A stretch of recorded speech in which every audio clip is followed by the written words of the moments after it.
have joined. We are waiting for others. Maybe within 5 minutes we'll start. Good afternoon, everybody. Hmm. Dada, how are you? Fine. How are you, Dr. Maya? I'm fine also. Yeah. Yeah.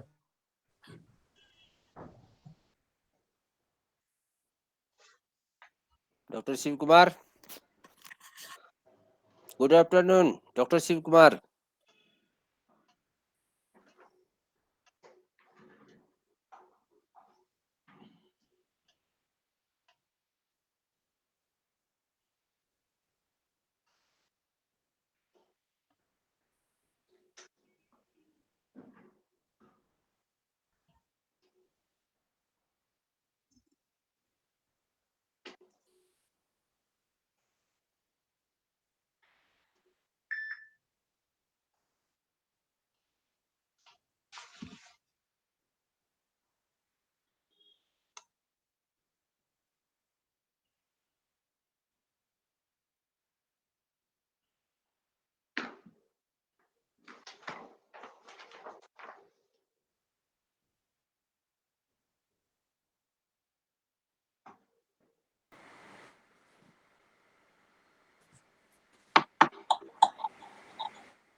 Shiv Kumar ji, namaskar. Namaskar ji, how are you? Fine, fine. How are you, sir? Fine, fine, thank you. Waiting for the meeting to start. Yes. I'm just waiting for another 3-4 minutes. No problem, And no problem. yeah. People are joining. Yes, no problem. Dr. Shiv Kumar, namaskar. Namaskar ji, how are you? Just I'm fine. How is everything in Nepal? Yeah. Everything is okay? Yeah. Yeah. How are you? How's your health? Fine, fine. Fine. In Geneva, we had a snow last night. Yeah. So there's a lot of snow. Yeah. Yeah. Okay. Okay, thank you. Yeah. So in Nepal, you have no rain or anything yet. No. But before 1 week ago, there was Okay. little bit rain. Okay. Now the temperature is 12 degrees centigrade. Okay. And Yeah. how are all these agromet advisories? They're running okay? Yeah. It is continue. Excellent. Very good. Yes, thank you. Ramana Rao, sir, good afternoon. Good afternoon. I think your volume, you're muted. Good afternoon, all. Hello. Good afternoon. Yes. Good afternoon. I think, Dr. Bal, what do you feel? Should we start and then people will join? Uh, Or should think, I wait for another 2-3 minutes?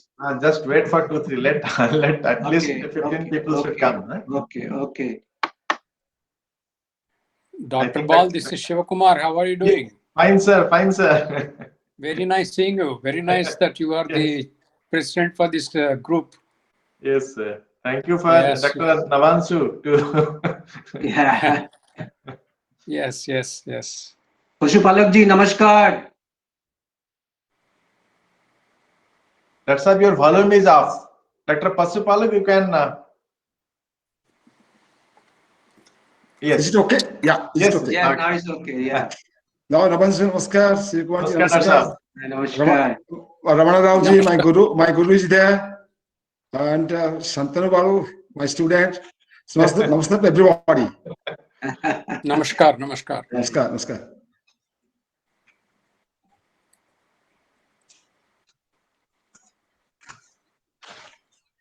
This is Malti Vade Chandras.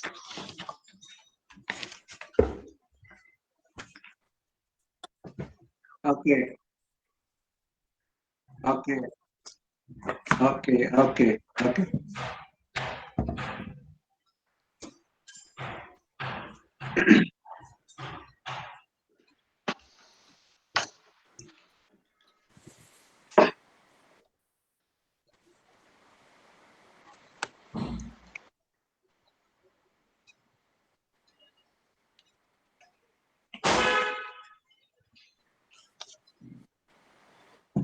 Dr. Bal, what I think that we start, but Okay. maybe we can wait for going to the main points or like that. Yeah. But then I'll hand over to you afterwards. Okay, then whoever will be coming. So now we are starting today's meeting. First of all, very good afternoon or morning, uh, or this is very good. Everyone, as a one welcome to everybody in today's meeting on the theme present status and existing strategies for meeting the need, gaps, requirement, etc. for operational agreement advisory services uh, in South Asian countries. We are really thankful to all of you for participating in today's meeting and wholeheartedly support the formation and ongoing activities of South Asia Forum on Agriculture Meteorology. Your contribution in the first meeting of SAFOAM is exemplary, as all of you presented your views, suggestion, even in the meeting time was extended for almost another 2 hours. As communicated, you that present theme is one of the important pillars of SAFOAM activities in future. I am sure that under the leadership of Dr. Santanu Bal and all the honorable advisor, Dr. M.B.K. Shivakumar, Dr. B.B. Ramana Rao, who is known as Bishop Pitama on agrometeorology, and Dr. Honorable Dr. Shailesh Naik, who may join afterwards, and all other esteemed members of today's meeting will be, I think this meeting will be highly productive and useful. Before handing over today's proceedings further, I'm giving a brief introduction to Dr. Santanu Bal, who is the leader of today's meeting. Santanu Kumar Bal has been in Punjab Agriculture University and Indian Council of Agriculture Research Service for last 20 years in the discipline of agriculture meteorology. He has obtained his graduation BSc Agriculture from Odisha University of Agriculture and Technology, Bhubaneswar, Odisha, uh, and Master and PhD in Agriculture Meteorology from Punjab Agriculture University, Ludhiana, Punjab. He is presently posted as Principal Scientist Agrometeorology in All India Coordinated Research Project on Agrometeorology, located in ICR Central Research Institute for Dryland Agriculture, Grida, Hyderabad, and involved in several projects, including two externally funded by ICR, NICRA, and Monsoon Mission 2.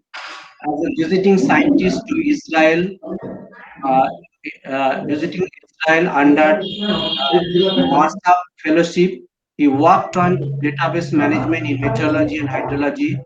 His contribution to agrometeorology got recognized and was awarded Fellow of Association of Agrometeorologists and Indian Ecological Society. He possesses life membership in 10 scientific societies and also acting as Vice President of Association of Agrometeorologists, Anand, and Indian Ecological Society, Ludhiana. In his research career, he has worked in 70 research projects, published 50 peer-reviewed papers, 62 conference papers, 27 book chapters, technical bulletins, 2 books, etc. He has also guided one MSc student and served as external examiner of 4 universities. He and his he and his team developed various software concept technologies, methodologies, for example, post-hail management strategies for field and vegetable crops, prediction models of various insect disease, dynamic crop weather calendar, etc. He is presently acting as a managing editor of Journal of Agrometeorology, editor of Journal of Agriculture Physics, and reviewer in many international and national journals. We're extremely happy to have Dr. Bal with us as a leader. So I'm handing over to Dr. Bal for the next proceedings of this meeting. Over to Dr. Bal. Thank you, Dr. Navanshu, for your very good words about me. But I think I don't deserve all these things. So once again, welcome to this meeting, and pranam to all my seniors, and very good afternoon to all my friends. So as Dr. Navanshu has already told what exactly why we are here and what is our exact motto of how to move ahead. So as the chairman or president of this committee, I will just moderate, and I am looking forward to our seniors. So many learned persons are here. Dr. Ramanna Rao, Dr. MBK Shiv Kumar, Dr. Pasupalak, Dr. UC Mahanti. I'm seeing all my seniors, and very good friends are also there. So before I, because yesterday I had sent an email that how we should move, but I just tried to structure it so that we can finish this meeting in time. But we all are open anytime. We can give any type of suggestion if we want to change the course of this whole meeting.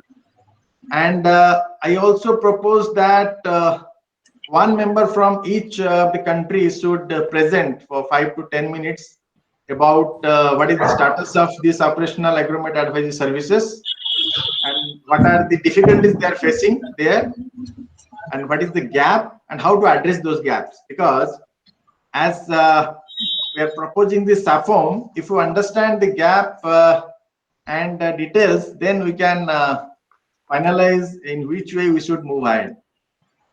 And in this context, let me just give a brief about what exactly operational agreement advisory services in India is happening, so that the further speakers can just give their presentation. And also I request all of you be brief about the points, that means specific points, because finally we have to make a draft of whole operational agreement advisories. I think some of the persons can, we all can off your mic, because I think Dr. Pasupalak, Dr. Shiv Kumar, I think your mic is on. Some disturbance is coming, so you can switch off now. So in India, we all know that agreement advisory services, as far as the government of India is concerned, IMD is the nodal agency which is issuing these agreement advisories through its Gramin Krishi Mausam Seva Service program, through the district agreement units, which have been established in all the districts in association with Indian Council of Agriculture Research. And in each district, that means there is a one center which is issuing these agreement advisories, and these advisories are being issued on the basis of different kind of weather forecast that is available with India Meteorological Department. And these forecasts are medium range forecast and also extended range forecast, and to some extent, the long range forecast, which we issue for the monsoon activities. So different kind of forecasts are available, and on the basis of this forecast, the universities or the subject matter specialists, which are there in the Krishi Vigyan Kendras, they prepare the agreement advisories, and that is being issued to the farmers through various means, maybe through SMS or maybe through TV channels, the newspapers, and there are WhatsApp also. So there are many ways that these advisories are being pushed to the end users, that is farmers. And in India also, because the IMD is the operational organization which is actually putting all these advisories or sending it to farmers. And the ICR is a partner to IMD, where all the units have been established. And AICRP and agrometeorology, which is a part of the ICR. ICR is actually, this ECRIPAM is actually what they are doing. We are developing different kinds of products like algorithms, so that those algorithms products can be used by the subject matter specialists, which are in the Krishi Vigyan Kendras or DAMU centers, to use these algorithms to prepare better or good quality agromet advisories, so that it can be sent it to farmers. So this is the present status of this agromet advisory services. And besides these government organizations, there are many private parties are also there, which are also issuing agromet advisories. But as far as SAFOAM is concerned, I think we'll listen to all of you from which are representing from different countries, so that you can understand how these agromet advisories are being issued in different countries, and what are the gaps, what are the shortcomings are there, so that in the due course of our discussion we can give a direction to this whole discussion. And for that, I'm looking forward to all our esteemed seniors. And with this, I think now I can invite the representative from Afghanistan, Mr. Ismail Hazanjala. I think is he Mr. Ismail? Are you here? Or anybody from Afghanistan? Dr. Bal, Yeah. one of my suggestion is that I think he is not now.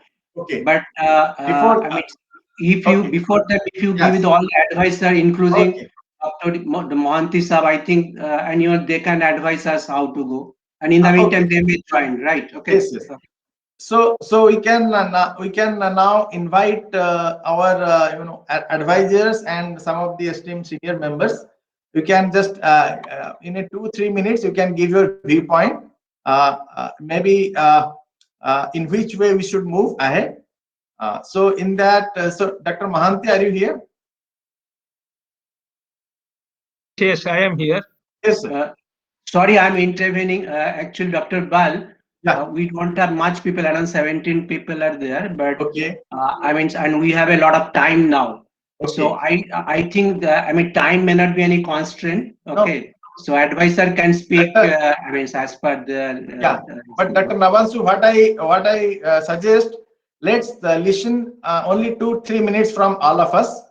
Then in the meantime, they can give their inputs, and Okay. I'll just write it down. Okay. Thanks. If they explain that will be monologue. Okay. Thank you. Can I say something? Yes, sir. Please, sir. Yeah, one of the important things in today's age is technology. Enormous amount of improvements in technology, and all the agromet advisories that we need to communicate to farmers and ministries and organizations, etc. We have to take care of not just not only computers, but even nowadays the mobile phones have become very, very important. Even the poorest of the poor farmers are having mobile phones. So the mobile technology needs to be used. And one of the important things is to get the feedback from them. If they see some advisory, are they able to understand?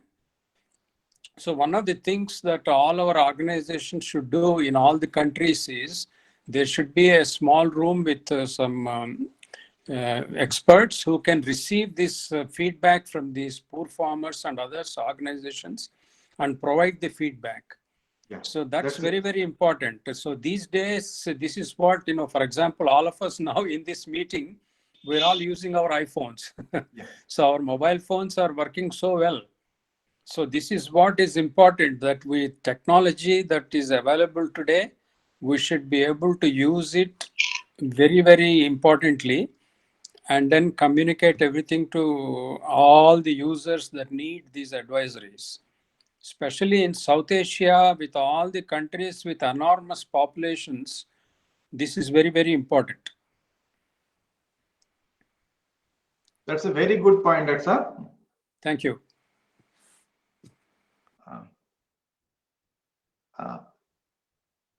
Dr. Ramana Rao, are you here?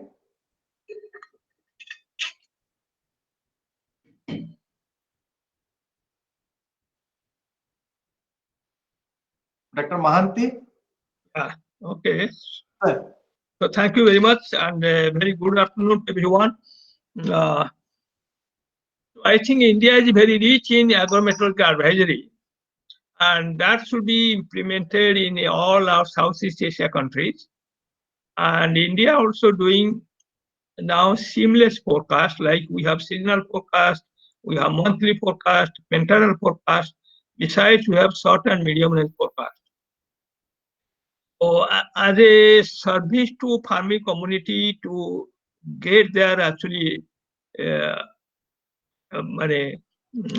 goodwill for our association and making for them, I think India should, as Dr. Shiv Kumar told, we should first train some people in other countries to use the products of, first is the weather products, second is the agriculture products, third is the risk matrix for the agriculture. That means if they do that, what they will get benefit. If they don't do that, what is there, and so on.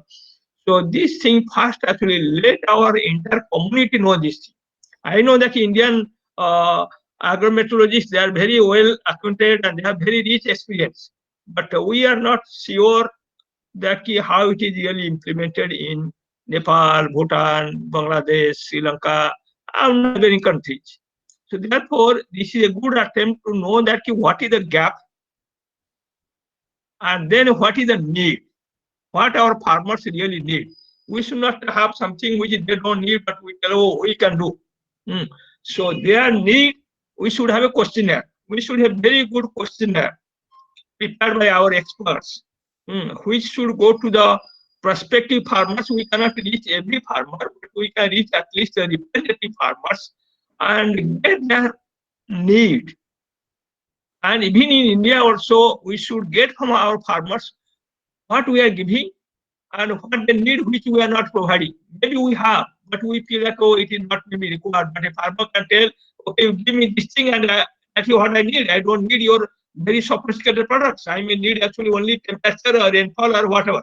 So that's why I think we should have a good questionnaire by our expert teams of this association, so that actually we make a wide circulation in all Asian countries to farming community to get their feedback and their requirement and compile that, so that we will know that they may have a lot of wish list which we may not able to do, but many wish list we can fulfill, as you know all, because you all are very well experienced those things. And so let us have that a questionnaire feedback.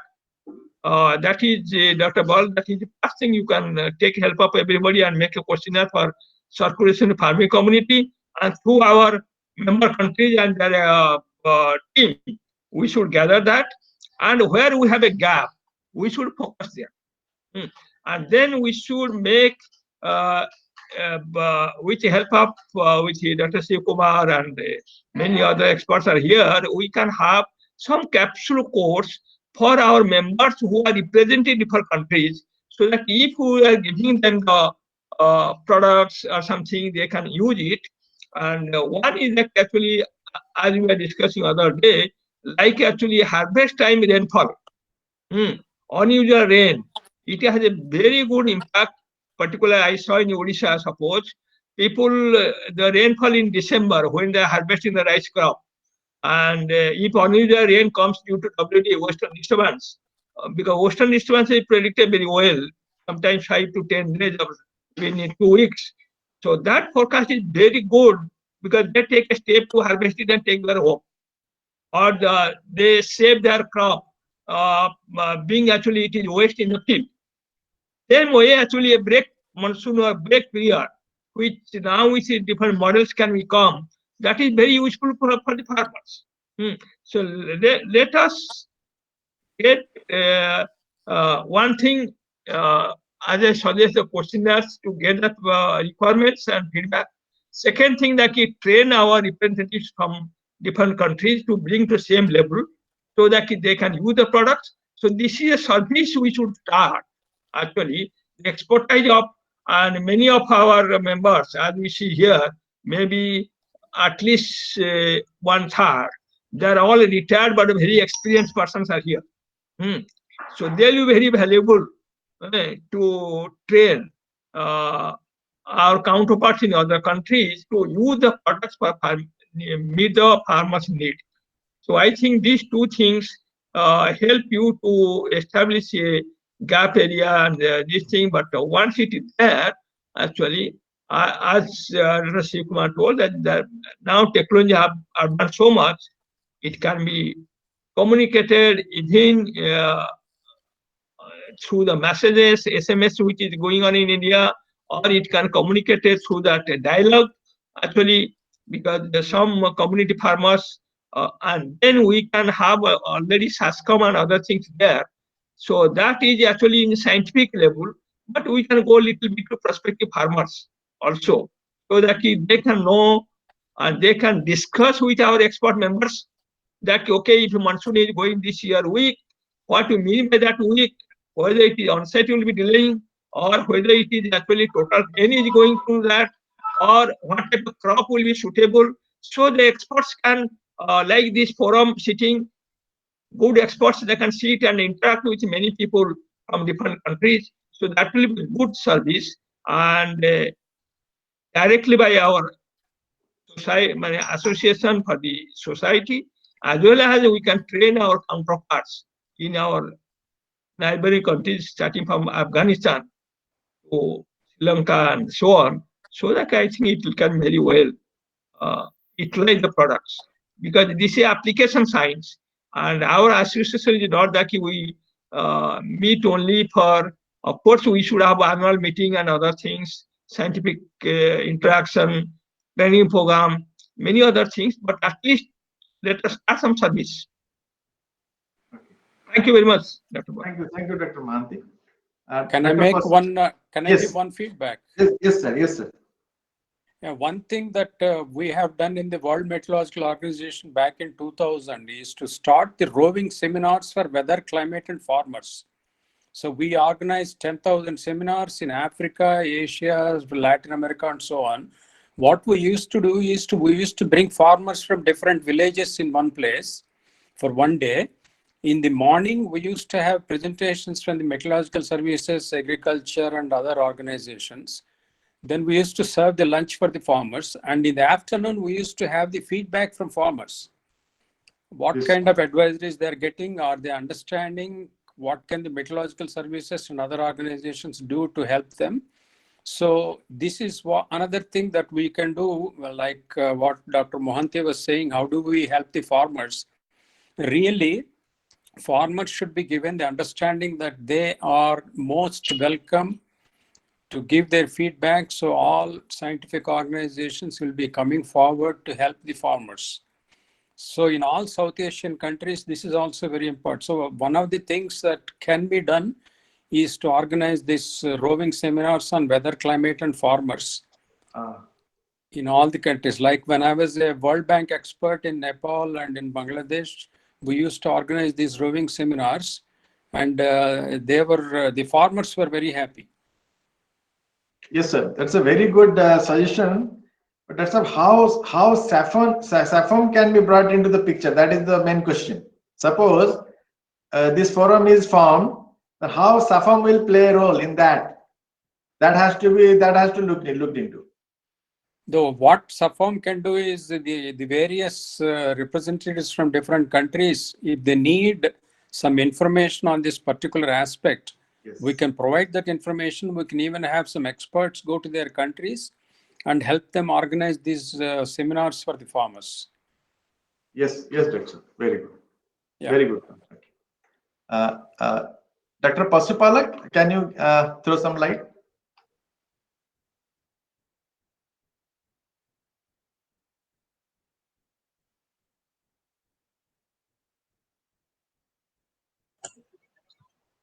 Can you listen me now? Yes, sir. Yes, please. Yeah, let me tell some of the lessons that I've learned from my experience in serving Odisha. The first lesson that I learned that women farmers are more effective in disseminating weather advisory. When you go for in KVK, when you convene a meeting, generally male farmers come and gather. But when you say when you get the women or the weather advisory, they are more accessible to the kitchen hall of the every farmer's room, and they are more sincere, more effective. So what you should do when you go for the roving seminar, as proposed by Shiv Kumar, let's also give importance to the both male and female, and more so to the women farmers, so that they can effectively disseminate the information and sincerely. Number two, the technology is of course important. Technology means, you see, preparing the advisory. So the time is wasted in preparing the advisory each time. And each time we, again, from the mind we do, if we use artificial intelligence to find the analog system of the last past years, the weather scenario, then we can also, what are the advisory given during, at that time, then it is easier for us. So data use of artificial intelligence and the finding out the analog weather and also advisory is important. That may be considered in that one. The farmers, yes, what you do now at present, our advisory is mostly one way. We get some the present weather condition and also the crop condition. But exactly what Dr. Mahanti told, that's very important. Now, if a farmer can give us the photo of the disease or pest from his field, and we can, the experts can see that one and can in the advisory they can give that advisory. That's more important. So it's a two-way. The first way that we get information is the secondary information, not primary information from the weather data of IMD and the crop advisory from the government. Yes, it will be there. At the same time, if there is a provision of getting information directly from farmers, particularly the field condition, that more effective and meet the need of farmers. These are some of the my experience that I learned and want to tell you. Thank you very much. Thank you. Thank you. Dr. Ramana Rao, sir, are you there?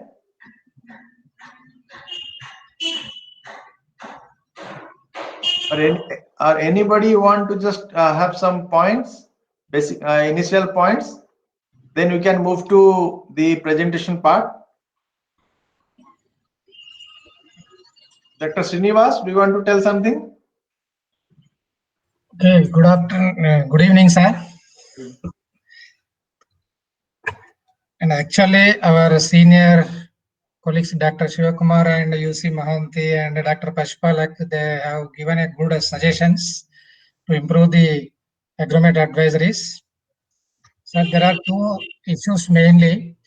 One is we can address one issue, the communication of advisories by use of this ICT technologies. So by creating WhatsApp groups, SMS, and also we have number of mobile apps. So that's way we can address this communication to a certain extent. The other way is mainly the senior experts in agrometeorology. They have to train the agronomist at the university level to utilize the products, both agromet products as well as the satellite products, to generate the agromet advisories at block level or village level.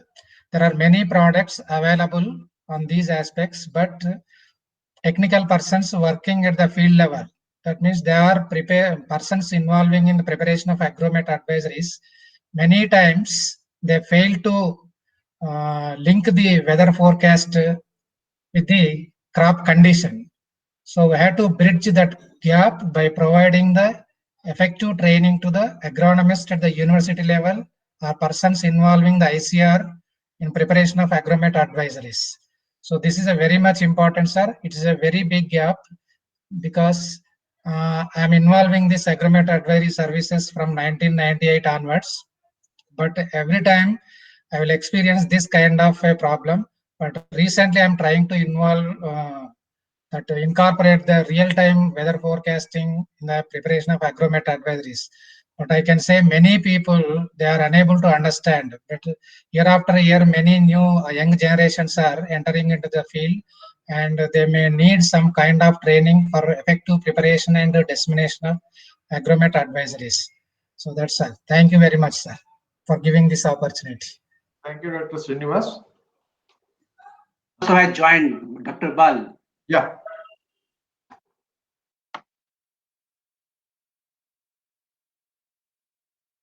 You can ask Dr. Ramana Rao sir to give his views. Dr. Ramana Rao sir, can you? Yes, sir. Dr. Ramana Rao sir, please. I think your audio is off. I think some problem is there. Okay. Dr. Murthy, you can give your points. Dr. Murthy, please. Your voice is off. Dr. Murthy, your voice is off.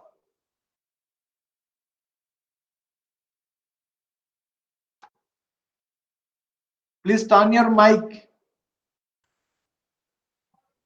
Dr. Murthy, please turn on your mic. Your mic is off. Is it now audible? Yes. Now it's fine. Yeah. So actually, from my side, there are 3 points on this particular very important topic. One, the first ever book by Dr. B.V. Raman Rao sir on operational agriculture meteorology for Indian Society of Agronomy. There, we may start our journey for this particular. There he had given what is the agromet advisory service, and he mentioned about agroclimatic envelopes, pests and diseases, drought monitoring, etc. Okay, now there we start for agro-meteorological services. In that, from my side, I would like to emphasize a small technique that I developed to take the products of agro-meteorological techniques or tools or science or even service. What is that? Slate and pencil technique. Slate and pencil technique. If an agro-meteorological advisory service is there, if it is conveyed to a teacher in the village, the teacher may pass it on to the students. Most of the students belong to the farming community, farmers' children in the villages. Instead of depending on anybody else, a teacher is a unique person in the school and the village. If the information goes to the farmers through their children, it may have more impact, is my personal opinion. It is not only the weather forecast. In my 38 long years of learning agriculture meteorology, I found that past weather is equally important in developing agrometeorological services, tools, products, and even knowledge. Past weather also play an important role. Therefore, in developing agrometeorological services, we need not depend wholly on weather forecast, but past weather also play an important role. These are the 3 points I would like to mention very politely to the August meeting. Thank you very much. Thank you, Dr. Murthy. Dr. Ramana Rao sir.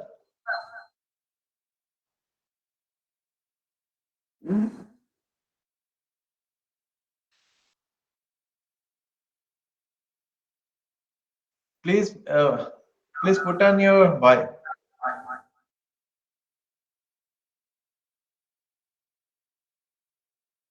Please turn on your mic. Dr. Ramana Rao sir.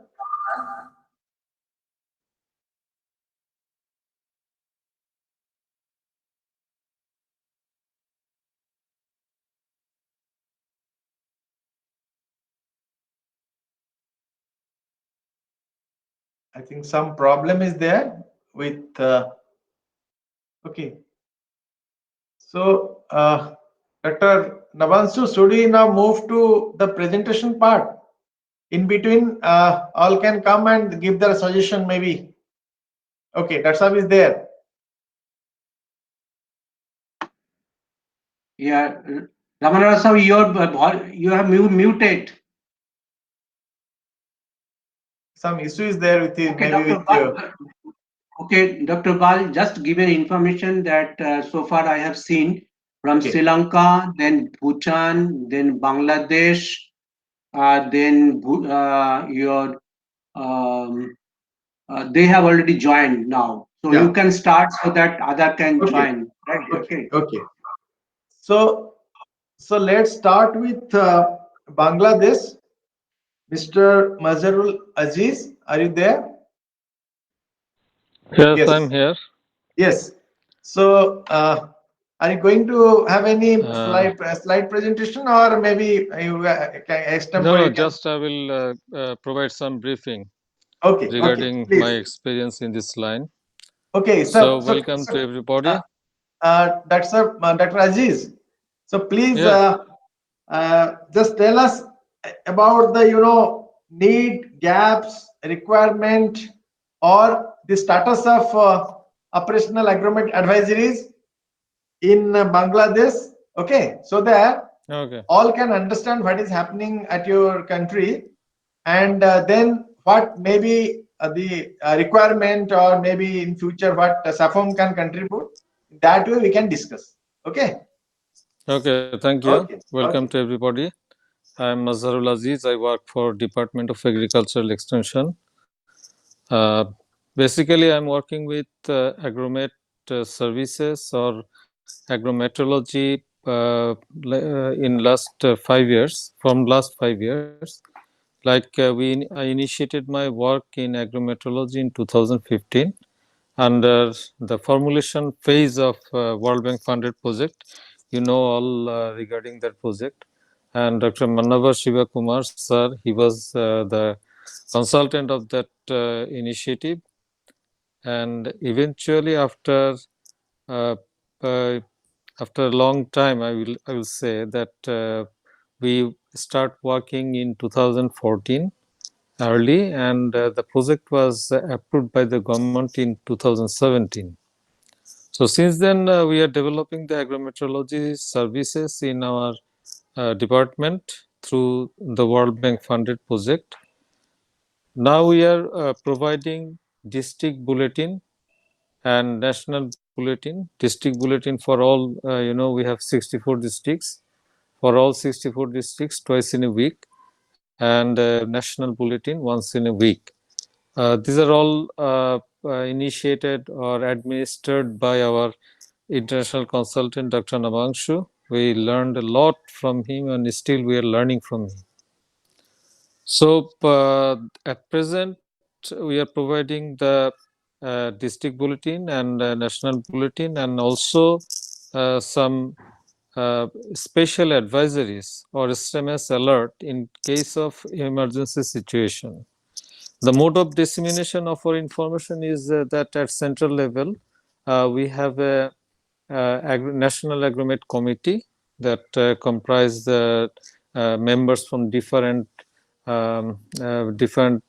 organizations like BMD, Bangladesh Meteorological Department, Water Development Board, Fisheries, Livestock, and also DAE, and also AIS, Agriculture Information Service.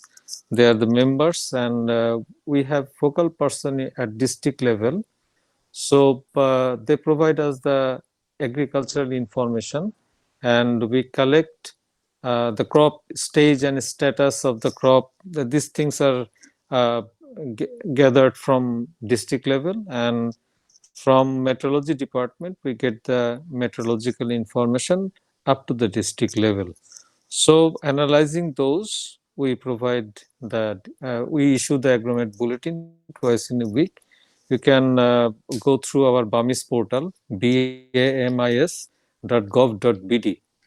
And the thing is, the agrometeorology, this thing is completely a new thing for Bangladesh, and it was it is developing now.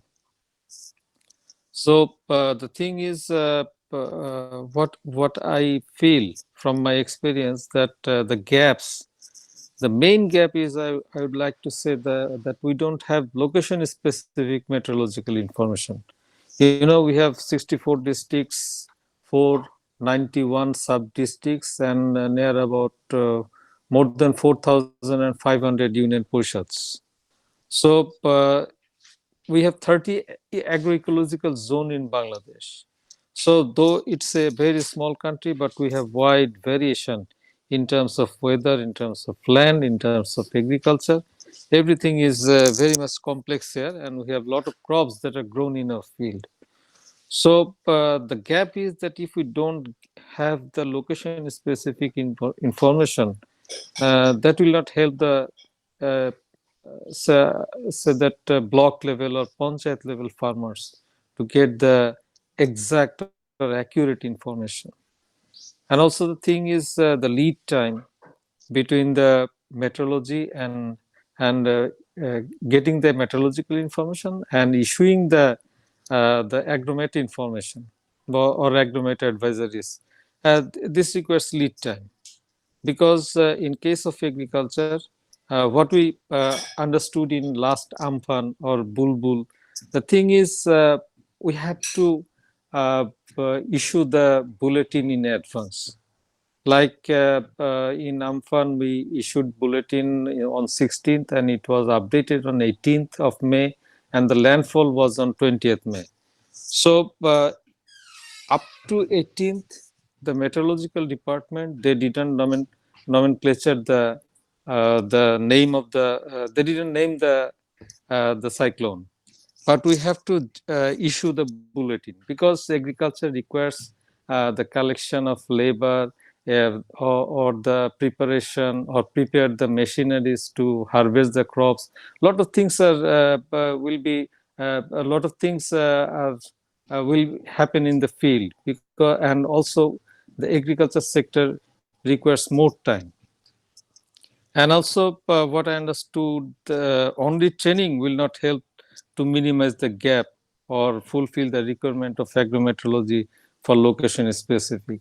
Though we hope that Bangladesh Meteorological Department under the World Bank funded project, they will install the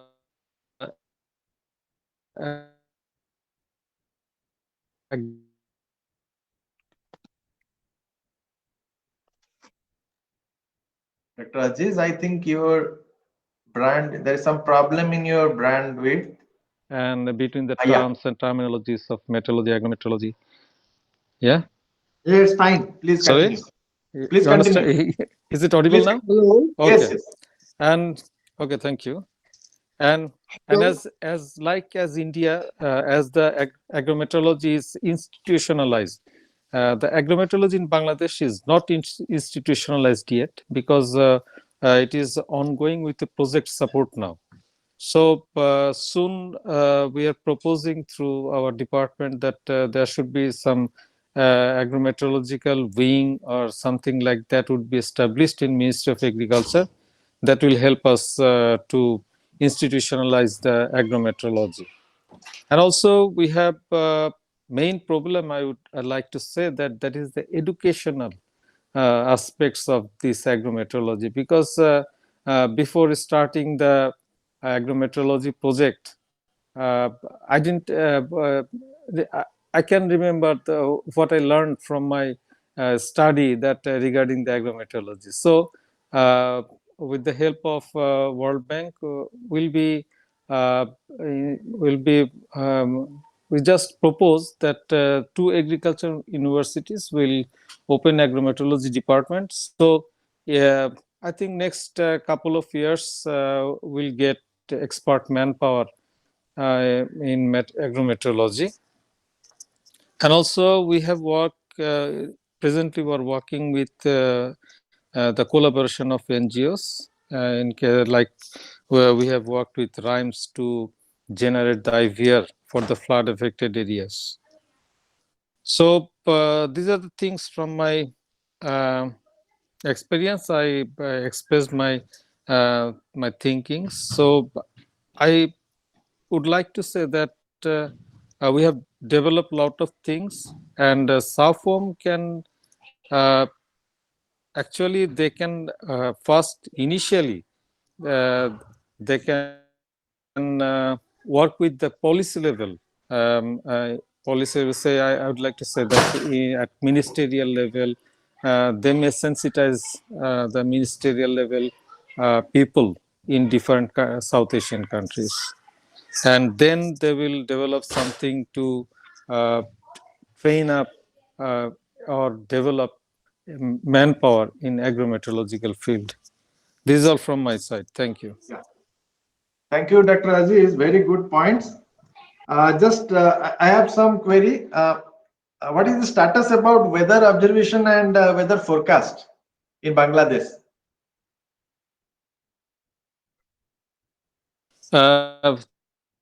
Thank you for your query, because I would like to say that in Bangladesh department they are separate. And through the basically we initiated this thing under the World Bank project, that is joint collaboration development of agrometeorological advisories. And at present, Bangladesh Meteorological Department, they have 43 to 44 operationalized or fully operational observatories. And you know that we have 64 districts and 491 sub districts. That is the status now. Thank you. Okay, thank you very much. Anybody having any query, please put to Dr. Aziz so that we can have a clear understanding about the Bangladesh, how the operational and all these aspects are going on. Dr. Aziz, it is a very good description you have given. You must have good link with your med services. So you regularly get short, medium, pentad forecast or a monthly forecast. So that as you told exactly the lead time required for farmers.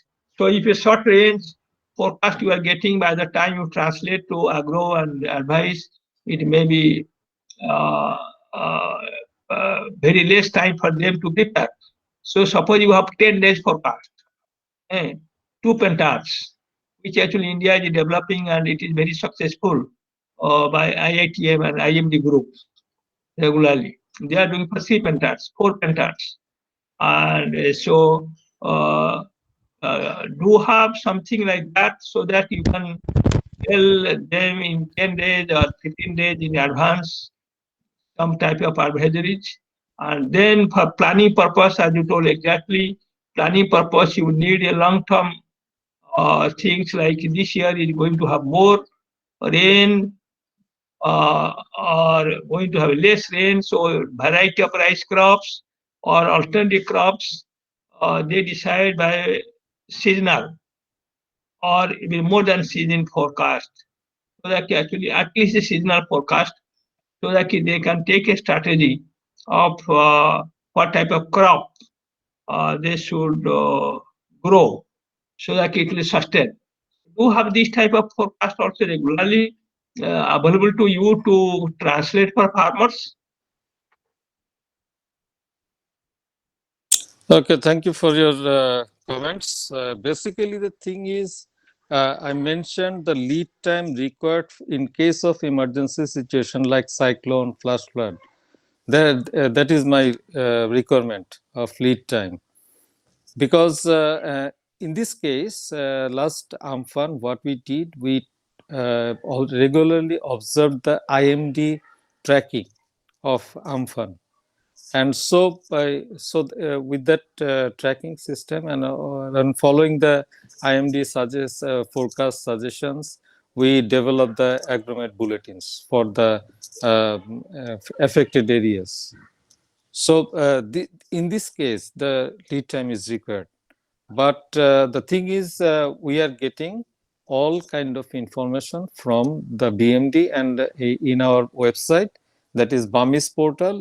If you go to bamis.gov.bd, we'll get all the information. And because we have in the left side, we get all the meteorological information and hydrological information, and they are developed, and we just pull the information from, or the meteorological information from meteorological department. We have created API with them, and we get all the real-time information. But from my experience, I would like to say that I'm not reluctant with the seasonal forecasting. Like you said, that choice of or selection of varieties. This is not practical, I would like to say, because a single phenomena like the Amphan, say Bangladesh Meteorological Department, they each month they organize the long range forecast meeting before issuing it. Different discipline people when goes there, and what we have seen that just a single phenomenon changed the whole weather pattern or whole system just disrupted. For instance, they forecasted that the rainfall will be normal, but a single phenomenon like Amphan or Bulbul, they just the whole system that is above normal. So I would like to looking for sub-seasonal to seasonal forecast. Thank you. Okay, thank you very much. Can I have one thing, Walsa? Yeah, please. Yeah, if you see the crop weather climatic condition of Bangladesh, even the cyclone threat, there is some relation between the event that we experienced in West Bengal and Odisha, also mostly similar in Bangladesh. Can you have a linkage between the KP case and the agricultural universities of the both states with Bangladesh so that they can have access to our forecast and the weather advisory with the forecast and our advisory, they can have access. That may be more useful. That's for consideration. Thank you for your advice. Basically, the thing is, we are just developing it, and we have fully operationalized the system in 2019 June 2019. So we are just learning now, but I will take your suggestion, and I will inform my department to go through your suggestion. Thank you. Yeah, Mr. Aziz, can I ask one question? Yeah, I'm Premalal from Sri Lanka. So you just mentioned about a web portal. So can you explain, that what kind of information you provide for the farmers through web portal? Because we are also now, trying to develop agromet portal to provide information. So can you just tell me what kind of information you are sending? Thank you. Okay, thank you. If you go to the portal, I would suggest you to go to the portal. And the thing is, the modalities, so we have a database of 30,000 lead farmers. They have been selected from 15,000 farmer-based organization from all over the country. And we have that database, and we have sub-assistant agriculture officers at panchayat level, or we say block level, and we provided with them the tabs and also data for them. And we have weather boards and automatic rain gauges at panchayat or block level, and we have district level, and at upazila or sub district we provided kiosks, double screen kiosks, and also uh, at district and region level we provided we established agromet service room, and also a focal person is appointed there. The thing is, after getting information from meteorological department and water development board, we prepare or we issue agromet bulletin. They through our net service, or also the through connecting the net or the portal, a district, region, district, sub district, and up to sub-assistant agriculture officers, they get all our information. As you know, I mentioned that we provide agromet advisories twice in a week for district level. So the sub-assistant agriculture officers, they are according to our extension manual or the work plan, they used to visit 12 groups in a week, in fortnight. So they discussed this thing with the farmers, and we have developed a farmers advisory service, and we'll be disseminating this information or the short SMS or the advisory to the farmers maybe after the approval of our revised DPP. The thing is we are developing the thing, and in case of emergency situation like flash flood and also the cyclone, uh, we provide short SMS to the farmers of that locality. Thank you. Okay, please share your the web, I mean that link. Sorry. Hello. Sorry. Yeah, can Could you you share please the web? repeat it? Yeah, can you share the web portal link? Oh, sure. Okay, okay, I will just writing it now. okay, okay. Rajesh, please send it. Anybody is there who wants to put some point? So now may I invite Mr. Sering from Bhutan. Dr. Bal and Yeah. Dr. Amanrao is there now. If you can Okay. just ask him. Okay, Dr. Amarnath, are you there? Hello. Yes, sir, you are getting. Please continue. Hello. Yes, sir, you continue. Please, Yeah, sir. actually, the agromet advisory services should be a two-way process. All the time, there are three things in this one. One is interpretation of weather forecast is very important. Proper interpretation of weather forecast in the regional perspective, local perspective is very important.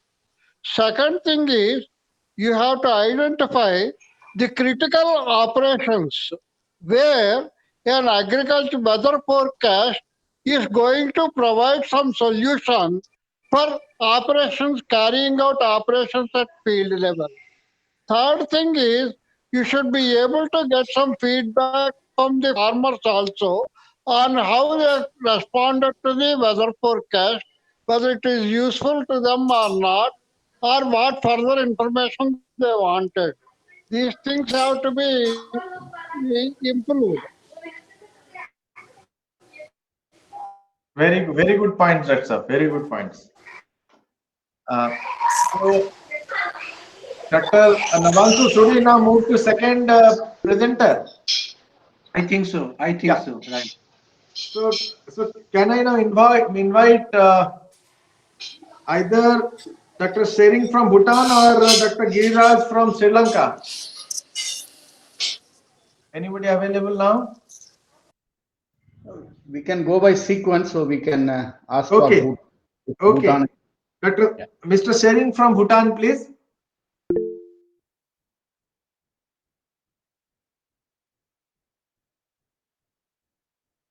Mr. Sering.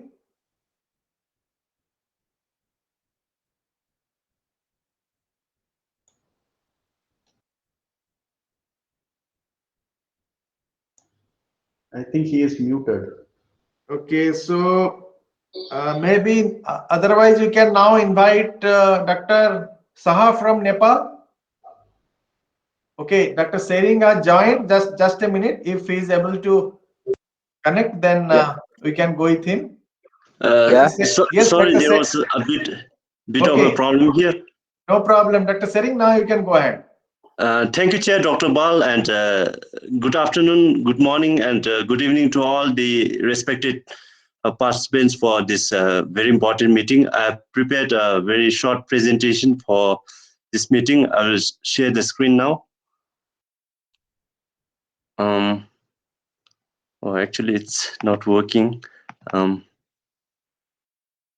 trying to connect share my screen.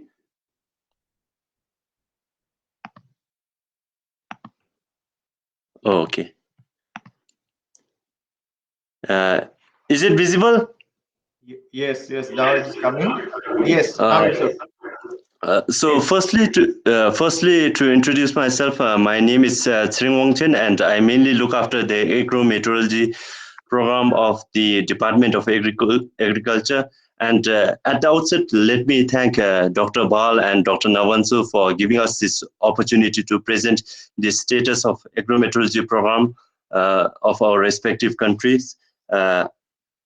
So this is the presentation outline that I'll be following, and I'll basically run through the institutional arrangement, what are the major agromet initiatives that are being carried out, some of the project support, and I'll also touch on the issues and challenges that we are facing, and eventually end the presentation with the way forward.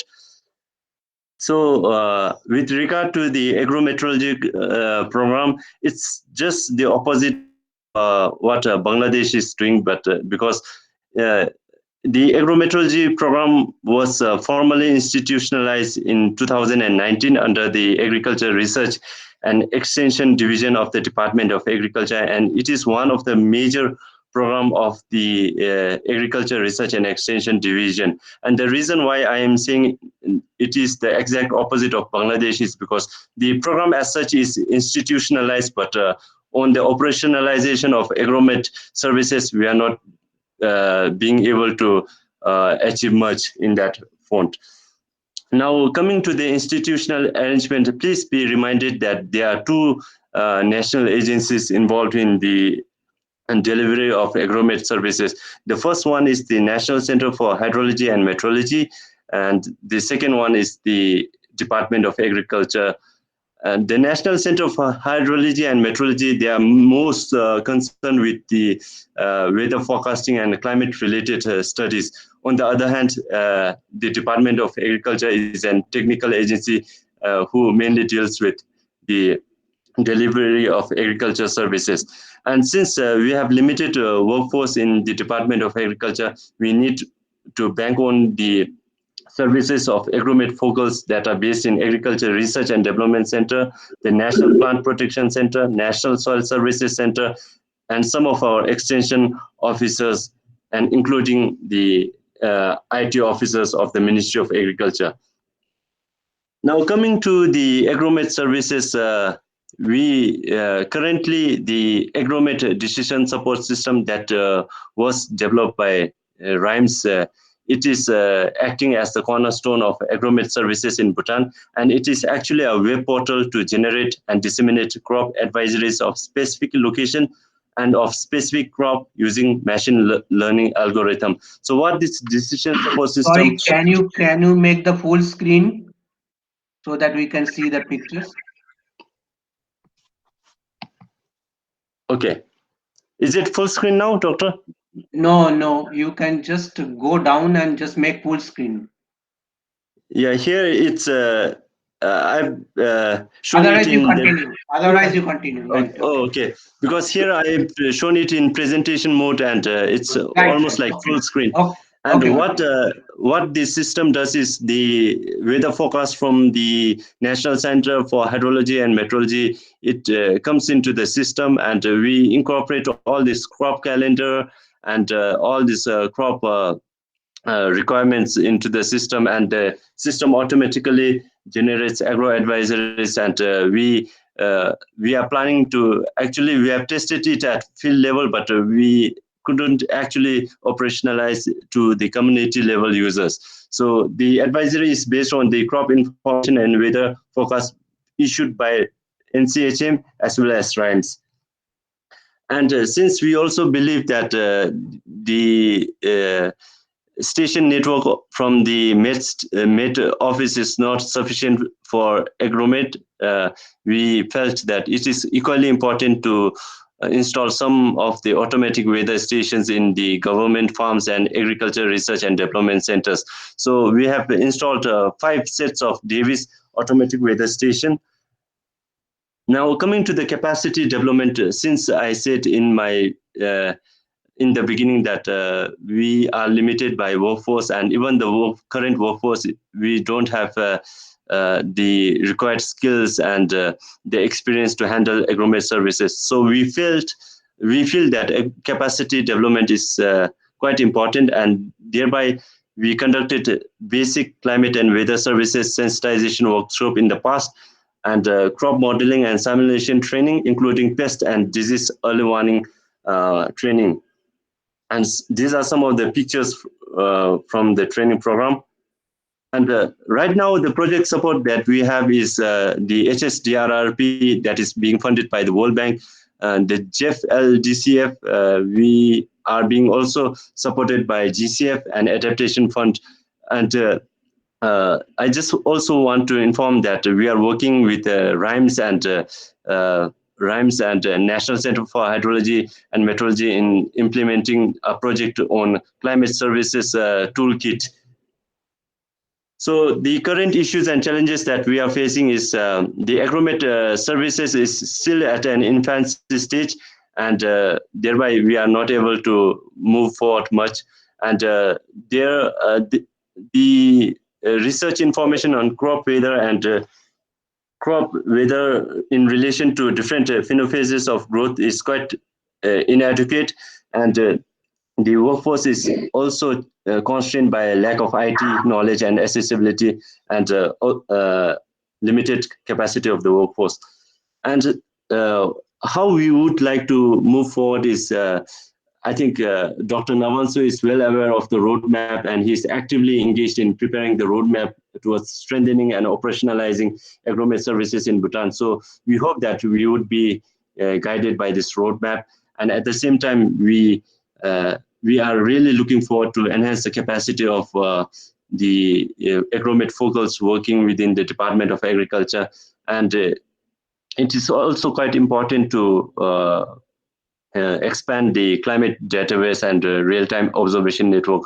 And we feel that since the weather forecast information that flows in from the National Center for Hydrology and Meteorology is important, we actually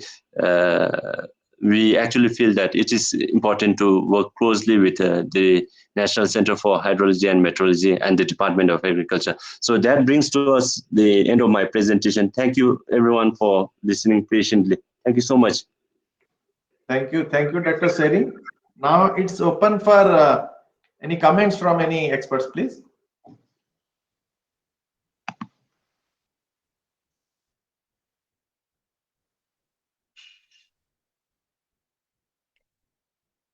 Any member wants to interact with Dr. Seri? I would like to just know one thing from Teshin, that I mean, what is the present status? Because RIMES has done something for you, and you are doing some operational basis now. You are still, I think, in touch with the World Bank, and so far I know, because I was actively involved, your roadmap has been prepared. Now, what are the steps? I mean, you are doing, and how this platform SAFOAM can give you some support. Mostly the second point, I'm very interested how you expect SAFOAM can do, and what are the present status you are at, how we can elevate the status. Please, if you can give some comments onto that. Thank you, Dr. Navansu, for your question. And the current status with regard to agromet services, because we are totally relying on the web portal to disseminate and generate the agro advisories. But the problem that we are currently facing is the focals are also not well acquainted with the system. So, and since it's machine learning, and all the quality and reliability of information depends on the kind of information that we input into the system. I think over the past few years we have tested them, and we feel that the crop calendar and all this other data needs to be rectified in order to generate reliable agro advisors, because last time also when Dr. Navansu interacted with us, we were advised that this ADSS alone will not serve its problem in generating and delivering the agromet services. So we feel that as someone who manages the agromet program, we need to move beyond this agromet decision support system. Of course, it's one of the important tools to uh, deliver the agromet services. But since doctor was also asking about the sort of assistance that we can rely on SAFOAM. Maybe since countries such as India are quite advanced in terms of agromet services, perhaps we can solicit the support of our India to really operationalize agromet services into the field level. Thank you so much. Can I make one small comment? Yes, please, sir. Yeah, one of the things that we have done in the World Meteorological Organization back in 2008, 2009 is to bring together some experts and find out at the bachelor's level of the agriculture universities, what kind of courses do they have to inform the bachelor level students of the importance of weather, climate, etc. So then what we have done is we have developed the curriculum for some courses because, for example, in those days, climate change is such an important issue, but in the bachelor's level in the agriculture universities, they had no such course on climate change. So this is how we went through some of these issues and developed some curriculum for agriculture universities that they should implement so that the weather and climate information can be provided right at the bachelor's level. Later on, those students who are interested in that issue, when they go to master's and PhD, etc., they can really provide some information. So what we can do in for the South Asia countries is perhaps we bring together some experts who are working in the agriculture universities and see what kind of courses they have currently implementing in these countries and how can we really improve the information at that level, at the university level. Thank you.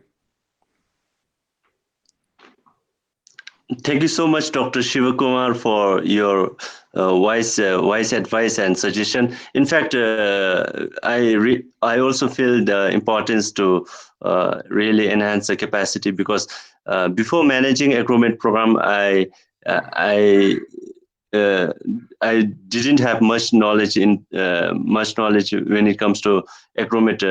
Still, even now I'm referring some of your books to understand myself, and I'm not well exposed to formal agrometeorology training, so that really goes well to the sort of need that we should be having.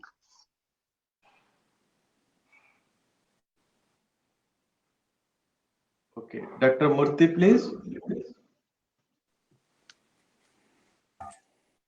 Thank you, Dr. M.B.K. Shivakumar sir, for most valuable comment and most relevant for development of agricultural meteorology in the universities.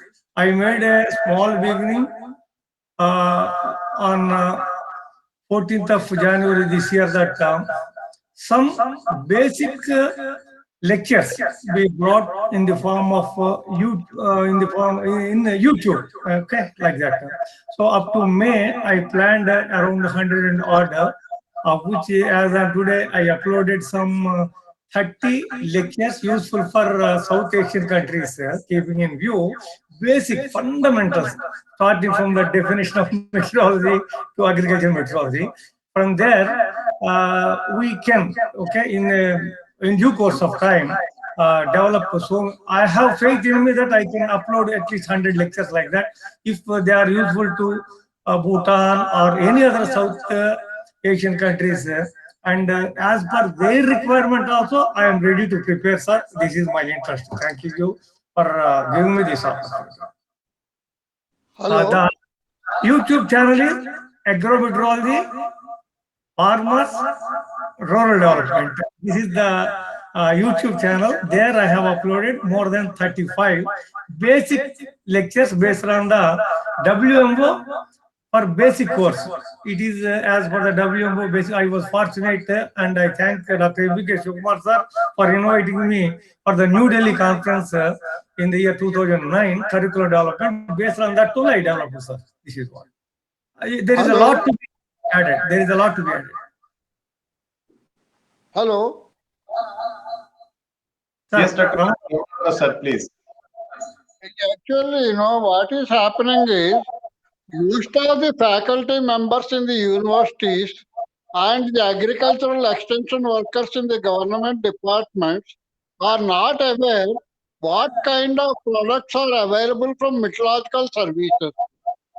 So we have to create some kind of awareness on the kinds of products that are available from meteorological services that are going to be useful for agriculture development, management, and critical operations. This is very important. Thank you, Dr. Sir. Very good suggestion. Anyone, please, want to have some points? I think then we should move to the next presentation. Maybe from Nepal, Dr. Saha. Yeah. Good afternoon to all. I am Shivanandan Prasad Shah. I am working in Ministry of Agriculture and Development, Ministry of Agriculture and Livestock Development, and I am also the project director of Agriculture Management Information System to provide the agromet service to the farmers. This Agriculture Management Information System project is funded by the World Bank, and we are providing the agromet service to the farmers from 2015. And yesterday we have just conducted a meeting in the ministry, and we have prepared some notes for the present status and existing strategy. What are the gaps? And how that gaps will be fulfilled. So I'm going to just share my document.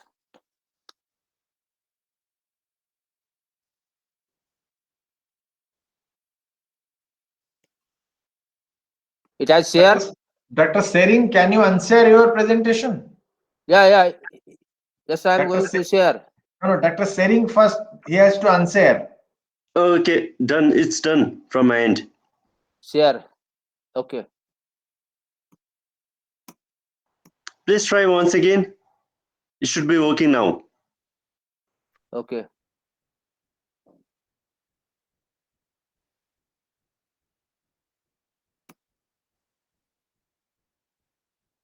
It is not working now. Please. This is the Word file. Let me check again.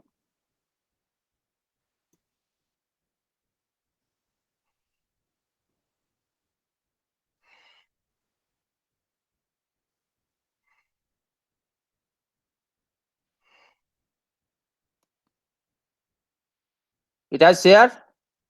No, it is not there. Not yet.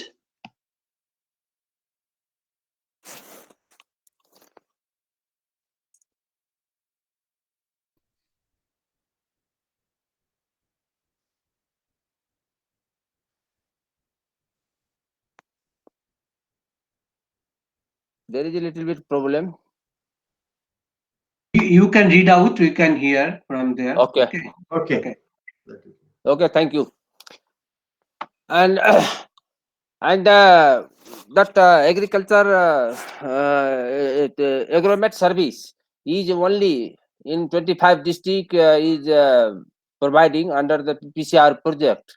from 2015. We have 77 districts, and one third of the district is only covered in the agromet service. And we have developed the digital platform in agriculture management information system, that is AMIS web portal, mobile application, and SMS text message and early warning system. And that agromet bulletin is prepared under the Nepal Agriculture Research Council. We are receiving the weather forecast from the Department of Hydrology Meteorology, and every Friday that agromet bulletin is prepared under the Nepal Agriculture Research Council, and we are disseminating through the web portal, mobile application, and some of the important message to farmers. And we also use the social media, local FM, and radio to broadcast the agro advisory bulletin. This is the weekly agromet bulletin. Based on the, we also collect the farmers issue. We have a focal person in 26 districts. They sent the agriculture issue, and we prepare the agromet advisory bulletin for 7 province from the central level. In about that agromet bulletin is 10 to 15 page. So that agromet bulletin is based on the 72-hour forecast, weather forecast, and past week weather information. And now in our country, climate vulnerability is increasing, so there is urgent need for giving the more attention. And in our context, the non-government sector also providing the service on agromet service, that is limited. Now I'm going to present about the existing strategy for meeting the needs. The agromet advisory service is going to institutionalize under the Agriculture Information Technology Center, that has the responsibility to disseminate the information, agriculture information, livestock information to the farmers and the planners. So this is the central agency, and it has the plan. Ministry has a plan to continue the service through the Agriculture Information Technology Center to the farmers. And agromet products and service is now from the central level, but it needs to prepare the agromet bulletin from the district level. In other country like that, in India, there is a district bulletin, but we have the central bulletin, and covering the 7 province. We have 7 province, but we don't have the district level agromet bulletin. And other is agriculture bulletin is prepared under the available of 72-hour weather forecast and past week weather information. And we have planned to cover the 77 district and produce from all the 7 province by district wise. And another important point is we have weekly weather forecast that is given by the Department of Hydrology Meteorology based on the cluster basis. This is mountain, hill, tarai, but we have a 5 ecological zone. But we are receiving from the Department of Hydrology Meteorology the weather forecast based on the mountain, hill, and tarai region. And we have also the policy and programs for climate change adaptation in agriculture. Similarly, we have also the digital platform for agromet service, that is MS portal, mobile app, SMS system under early warning system. And in the agriculture management information product, we build the capacity of the farmers through the roving seminar. In the roving seminar, the expert went to the village and collected the farmers and just teach them what are the impact of climate change in agriculture and livestock, how that government has initiated, and what are the mm, uh, product from the government to reduce the impact of climate change. So we have conducted that roving seminar in the 26 districts. Now we also observe there are many gaps. That gaps are agromet service is limited in 26 districts, but it is most urgent to provide the agromet service to entire country. And also agromet bulletin is producing from the province level, and we need to go for the local level at a district level. We also observe that farmers are not very familiar in information communication technology, so they have a little bit knowledge on ICT. So we need to build their capacity to use the ICT technology in to reduce the impact of climate change. And also we don't have the agriculture meteorology course in higher studies at university level, and we have lack of research on climate impact of agriculture and livestock. Similarly, there is also one of the important gap that we don't have the remote sensing technology product on drought, weather forecast, and and also it is also equally important that artificial intelligence technology in agriculture is most urgent, because most of the farmers has the mobile app and mobile users. So if the AI technology will be used for the disease management, soil moisture, and for the drought, like that, if you will take the photo from the of the leaf of the plant, then the greenness will just present, and that also shows the you need to provide the water, irrigate the water, like that. And we don't have long and mid-range weather forecast at district level. We have the ecological belt forecast of the province level, but we need at district level forecast and seasonal outlook for agriculture. For agriculture, we need 10 days forecast, monthly weather forecast, but we don't have. Uh, but but there is a capacity building under the PTCR project. The Department of Hydrology Meteorology will build their capacity uh, to for the weather forecast, 7 days weather forecast. And implementation of weather-based index insurance is also most of the urgent in our country. So we don't have a agrometeorological station in each district, so it will be difficult to implement the weather-based index insurance.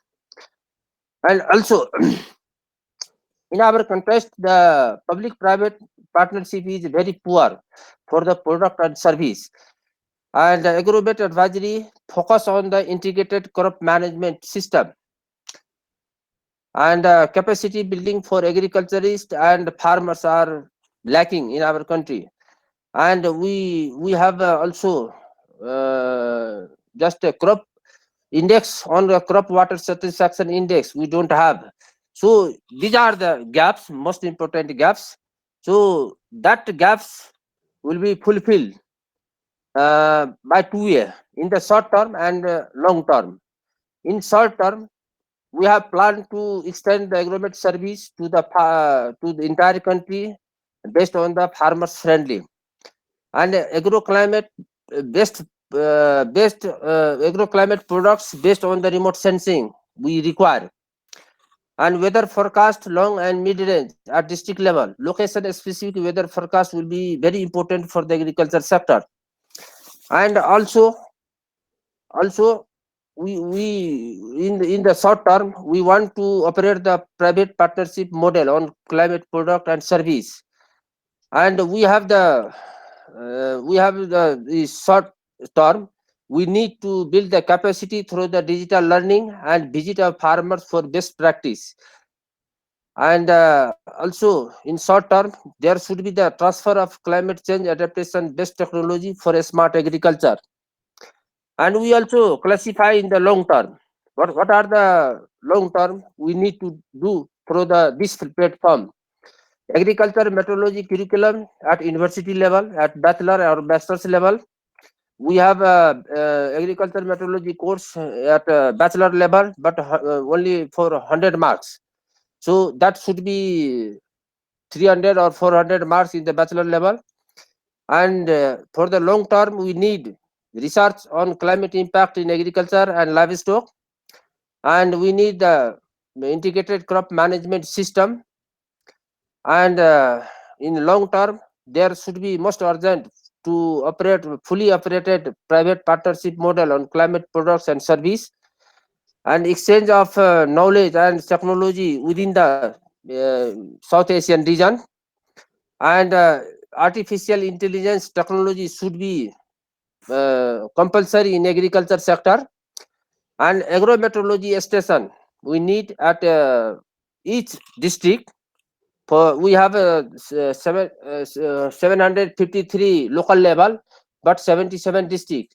At least in each district there should be agrometeorological station. But Department of Hydrology Meteorology has a provision to establish the agrometeorology station at the district level. But if we will go for the local level, we have 753 local level. We need agrometeorology station at district level to implement weather-based index insurance. And in mountain and hill there is a climate variability. So if we will provide the meteorology station at a local level, then the climate variability can be reduced, and the result will be accurate.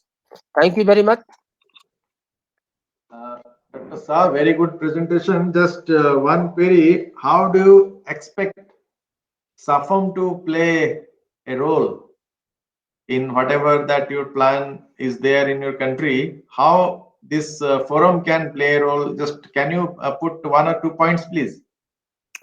Just I mentioned that in short term, forum can transfer the knowledge, build the capacity of the agriculturist and farmers from the digital platform. And also in India there is much knowledge in climate adaptation for a smart agriculture. That technology should be transferred through the digital platform. So most of the thing can be done through the digital platform, and that digital platform established by this forum. Okay, thank you. Now it is open for discussion, please. Actually, what I am disappointed is there is very little research in agriculture meteorology in these countries. So, how to improve the agromet research in these countries is also a question. Yes, absolutely. This is right.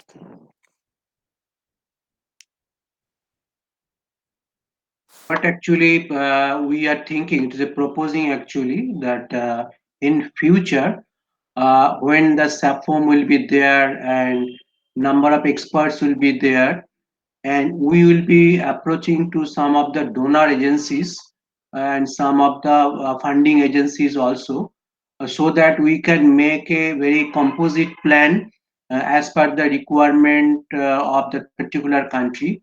So one of the plan will be the how to make more research, because until unless they make research they can't get the product and they cannot use.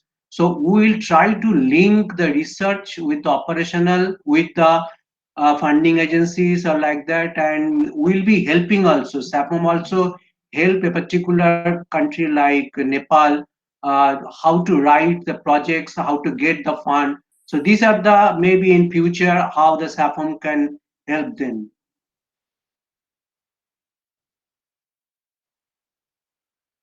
Secondly, I have one more suggestion. Hello. Yes, sir. Continue, sir. Yes, sir. Please continue. Can we identify agroclimatic analogs across different countries?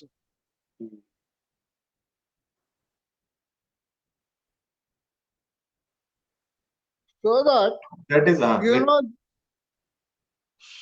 this is very important, so that they will know how to interact with what group of people, which group of people they should interact from other countries to get some kind of help or understanding. This is very much required. Yes.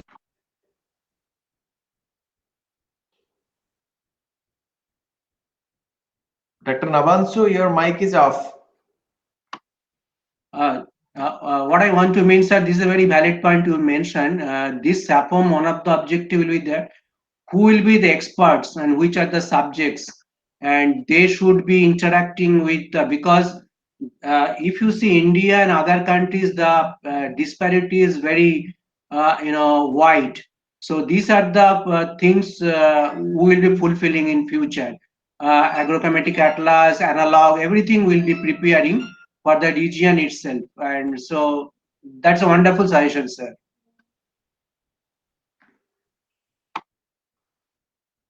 Yes, Dr. Murthy.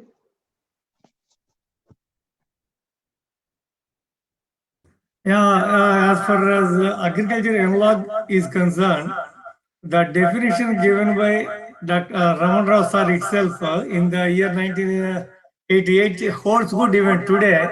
It is as follows: regions which are alike in respect of both climate and soil conditions. So, agroclimate analogs, we start from there and then go to DSAT models and the other things in due course. So that a crop which is successful or a technology which is successful in that agroclimatic zone can be carbon copied in the same. That could be the idea for Raman Rao sir. That's what I would like to share, Shantanu and Dr. Nabansu sir. Please, thank you.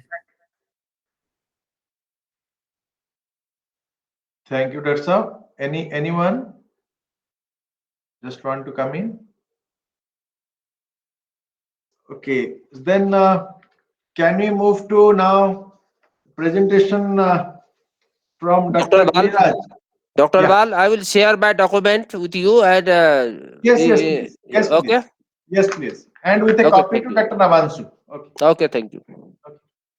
And now we can invite Dr. Amarnath, please. Yeah, thanks, Dr. Ball.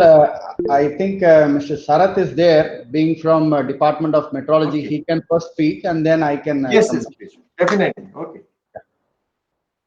Dr. Sarath, can you brief yourself? Yeah, actually, I'm not representing Group One. Anyway, I just explain, that how the agromet advisories are doing in Sri Lanka. So, as you know, that others said, Met Department is basically prepare weather forecast, 3-day weather forecast, 10-day weather forecast, and seasonal weather forecast every month. And for the season, the main season, main agriculture, main monsoon season. So based on so we don't have actual agricultural expert at the Met Department, and so when after we prepared the uh, weather advisories, weather forecast, agriculture department, they prepare agromet advisories at a national level. It is not just focusing that different district or province. So just prepare a national level agromet bulletin, and it disseminate to stakeholders, the relevant stakeholders, and the provincial level. So actually in Sri Lanka, so we have different two administrative system. One is national, the other one is provincial. So they actually disseminate to the provincial level stakeholders, so especially agriculture department and other relevant person.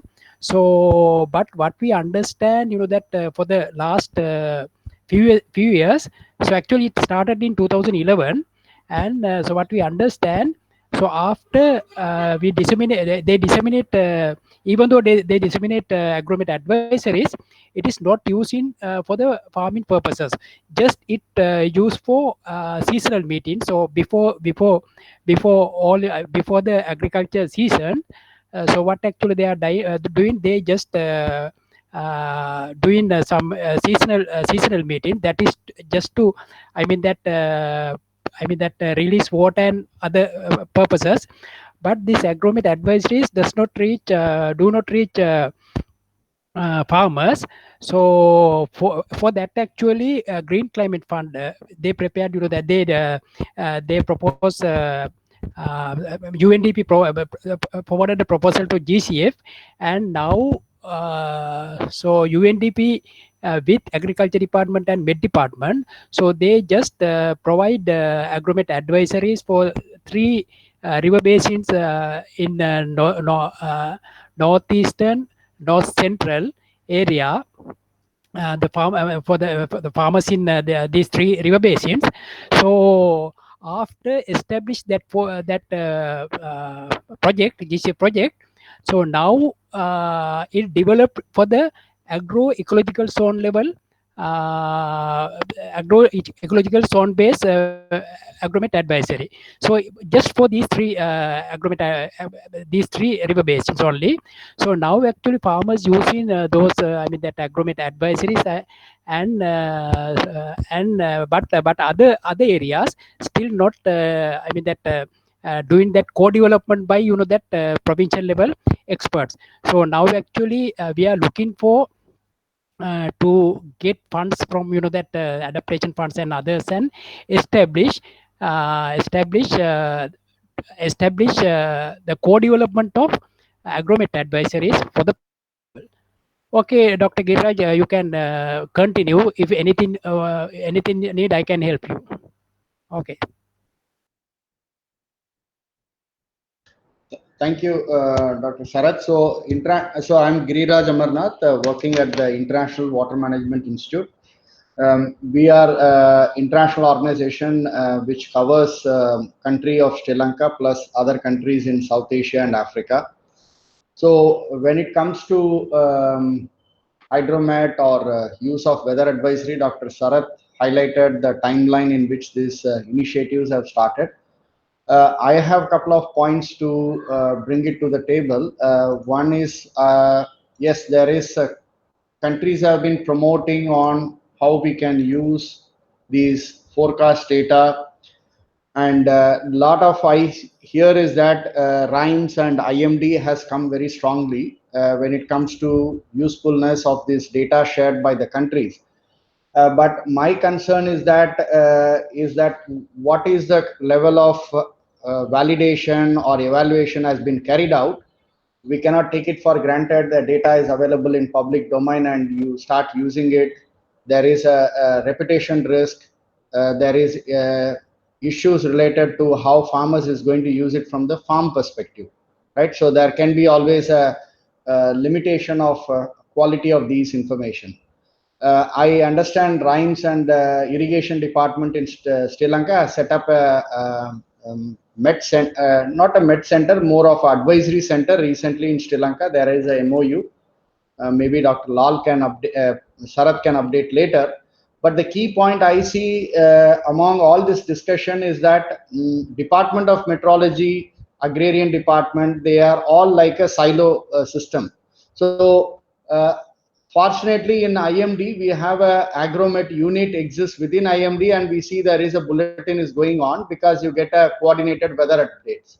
But it is not the case in other countries where countries are struggling to coordinate between the data services from meteorological department to Ministry of Agriculture. There are a lot of challenges I see that data sharing and how people make use of this data for agro meta advisories.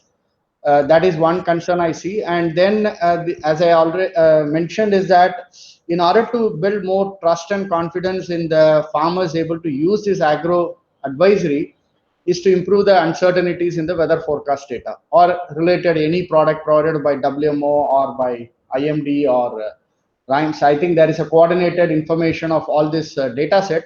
I don't think there is a big change among these forecast information. It would be good to take a stock and come up with a procedure on reliability of this. The second aspect is that advisories are a regular process. As we visit many websites of government department, we see weekly there is a bulletin is available. But again, it is not really a demand-based and climate risk areas. It is a very general district level information. We provide bulletin, but then a farmer might have a, concerns, and it is not designated to the user need. Except a few, like for example, Karnataka and all, few states in India where you receive two-way communication, like Dr. Ramana was also mentioning about two-way communication is very important. Unfortunately, I don't see it is happening frequently in other regions.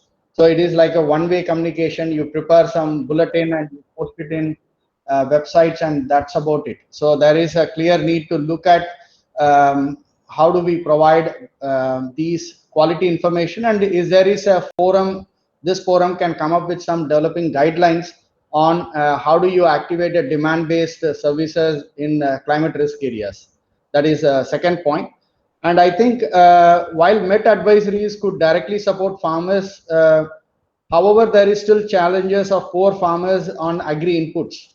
So we can provide SMS-based regular weather advisory, but still the farmers do not have access to quality inputs.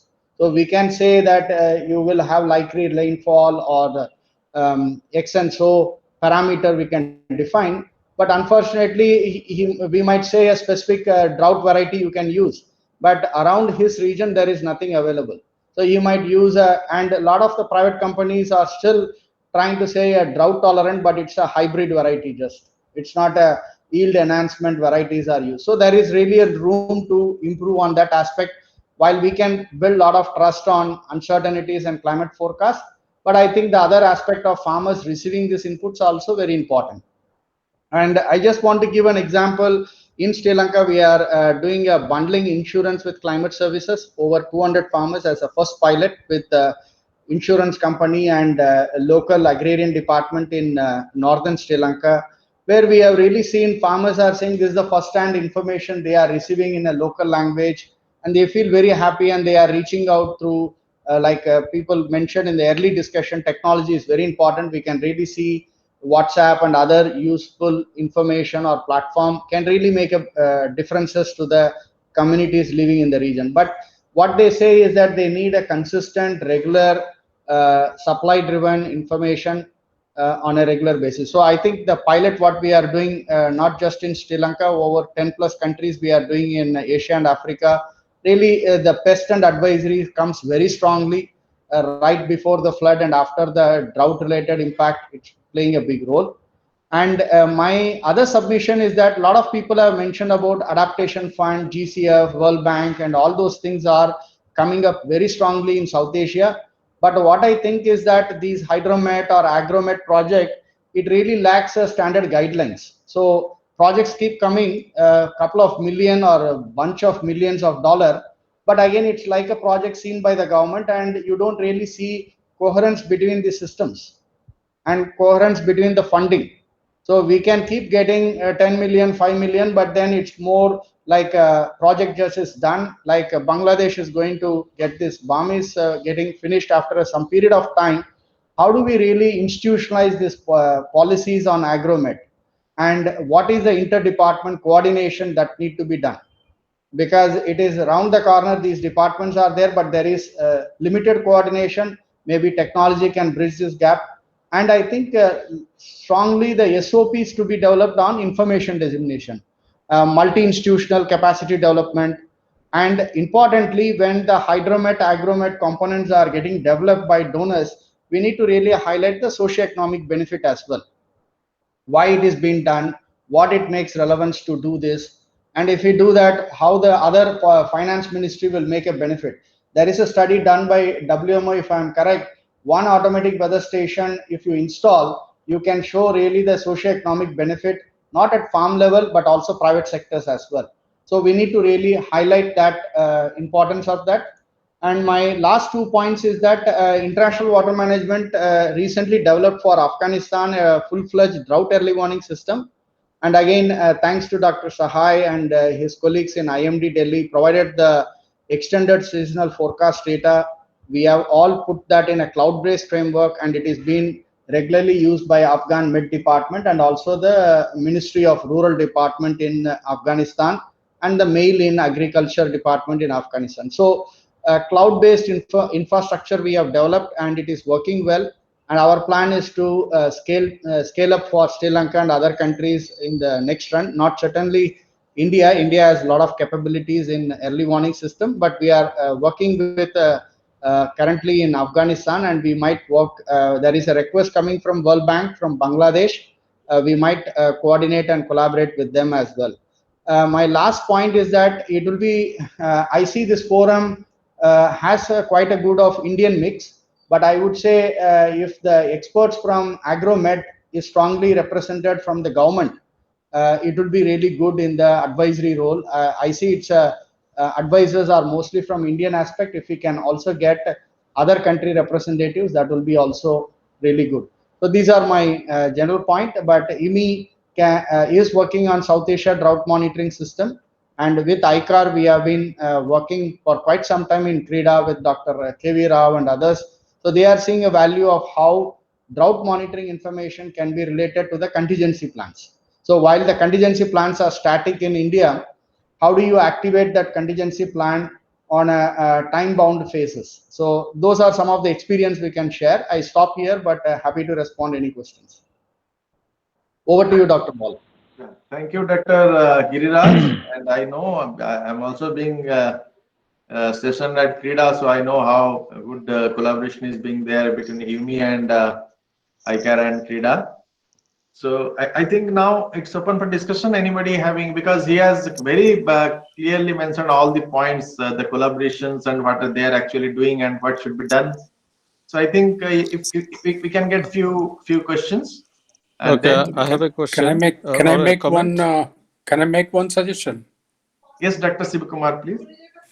Yeah, we heard about Sri Lanka. Of course, Sri Lanka has a long ocean region. Same thing in India and some other countries in South Asia. There is ocean region. One of the important thing is whether the farmers and fishermen and others who are very close to the ocean, they are getting the right kind of forecast for them to take the appropriate action whenever there are some extreme events related to the ocean that will be affecting these people. So one of the things that we need to do in this forum is also look at this whole issue of oceans and then what kind of information we have currently for them, and then how can we really improve that information so that they're all appropriately protected. Thank you. I have a comment on Dr. Giriraj's presentation. Can I start now? Yes, please. Okay. For Dr. Giriraj, for your kind information, the thing is what you will do in your project, that depends on you, not to the donors. As you mentioned that BAMIS will end with the project funding, that is not true. You don't know the actual thing. The thing is, when we prepared our DPP for the project, we mentioned clearly that after the end of the project, that the things will be transferred to the government system. As we planned that within last year, that is the 5th year of the project, we'll hand over all the technologies, all the activities to the ICT wing of our department. And all our hardware, softwares, they will be included in our TONE system. It is a system of gathering all the organogram and equipments in government system. So through that TONE system under the Ministry of Establishment, all will be included, and eventually government will fund in this project things like hardware, software. And for your kind information, we will find in our portal, that is a project publication. We have done the baseline survey. Also, we have completed the midterm evaluation. So we actually analyzed the farmers' need and also the need of different tier of our agricultural extension service. So these are my comments. Thank you. Yeah, just to add, Dr. Mr. Aziz, I was not referring that the project will end. What I was referring is that how do we have multi-institutional capacity development when one BAMIS portal is an excellent platform you are developing. How does that will be used by private sector? How that information by used by other agencies, so that you make a lot of socio-economic values from that services what BAMIS is promoting. Yeah, once the project phase is moving further on that. Hope I clarified that. Yeah, thank you. But the thing is, the BAMIS portal is publicly available and it is easily accessible. So anybody can get the information from our portal. Right, right. That's why within say, we launched the portal in June 2019, and up to now more than 0.8 million people visited the site. Thank you. Hello. Yes, Dr. Ramana Rao sir, please. Yeah, we have to assess what are the capabilities of these countries if for generating long range forecast and seasonal forecast. That we should see. India, they have a long range forecasting system, but do they have long range forecasting system or seasonal forecasting system in these countries?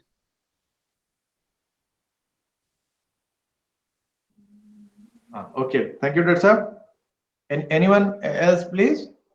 Dr. Bal, Yeah. this is a very good point of Giriraj has mentioned. I mean, even also it has been mentioned by Bhutan, Bangladesh, and they are telling that our system is just opposite to Bangladesh or whatever it may be. These are very good experiences we are getting.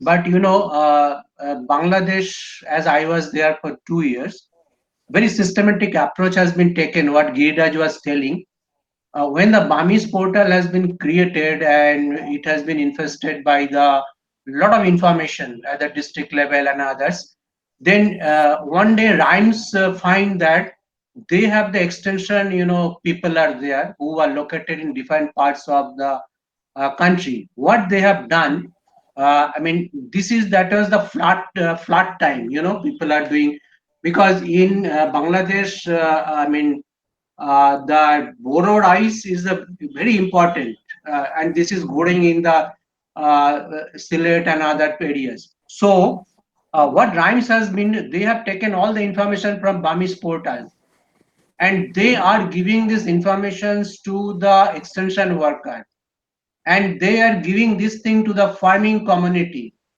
and they get the feedback involving the government. What is the I mean, benefit of this from the source. I think a very systematic approach has been taken, and that I will request Dr. Mazharul Aziz that maybe in the next time you can present, and that could be an example for other countries. How a kind of portal and information go to the down to the people and how they're benefited, and government is recognizing. So this is the approach, these are the pilot approach can be documented here. Thank you very much. Okay, I will do. I will present next time. Thank you. Yeah.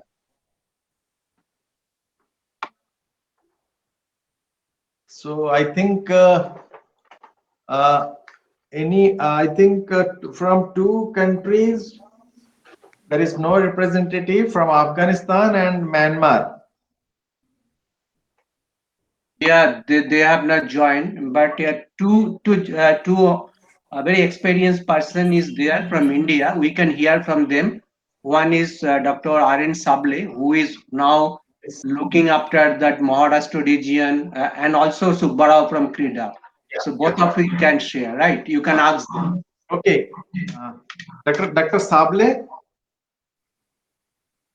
Dr. R.N. Sable, are you here, sir?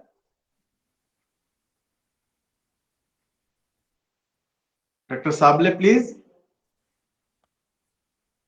Okay. Dr. Subbarao.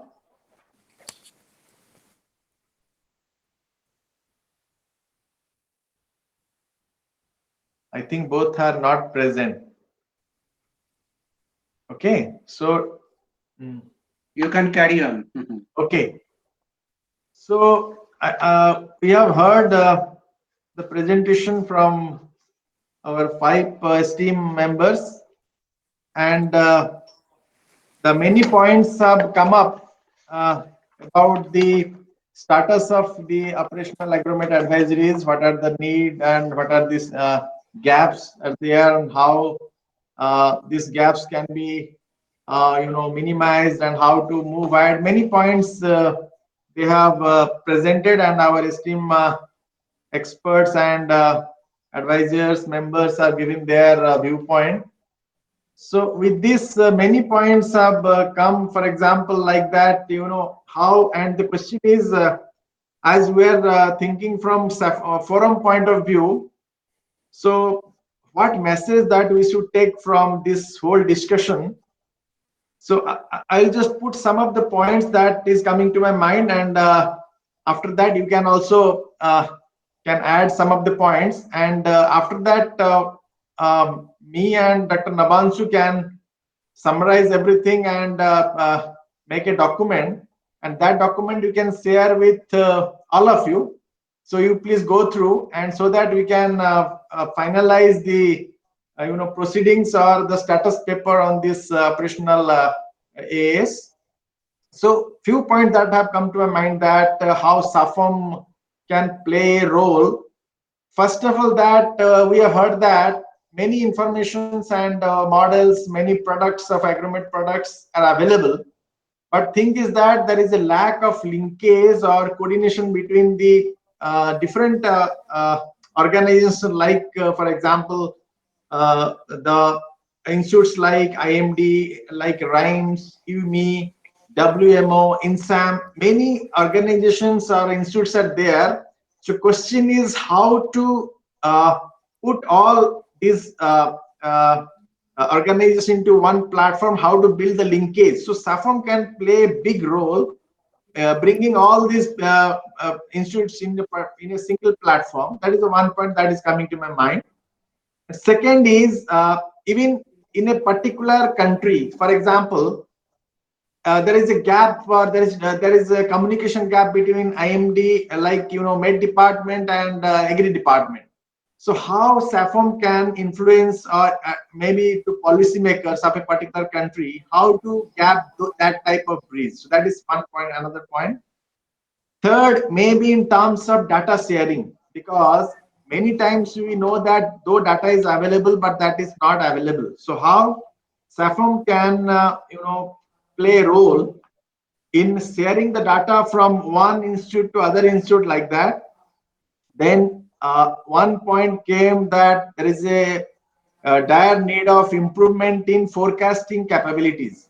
So that is a very big issue that depends on the country's capability and many. But we can at least from SAFOAM forum, we can at least impress upon the governments or some policy makers that there is a need to improve these forecasting abilities and all those things.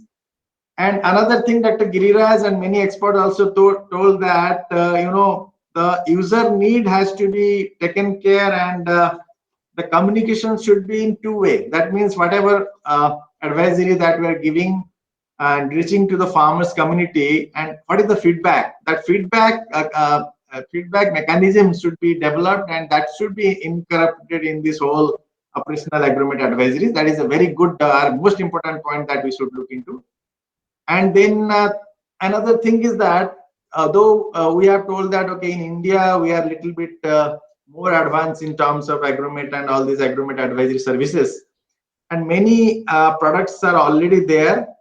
And thing is that how to build the capacity of the scientists or students, or maybe the farm level workers, about all these products and how to make it available. So that also comes in data sharing and also capacity building. Then another thing that is coming to mind, the funding. Dr. Nabansu already told that SAFOAM may contact different donor organizations. We can have some funding.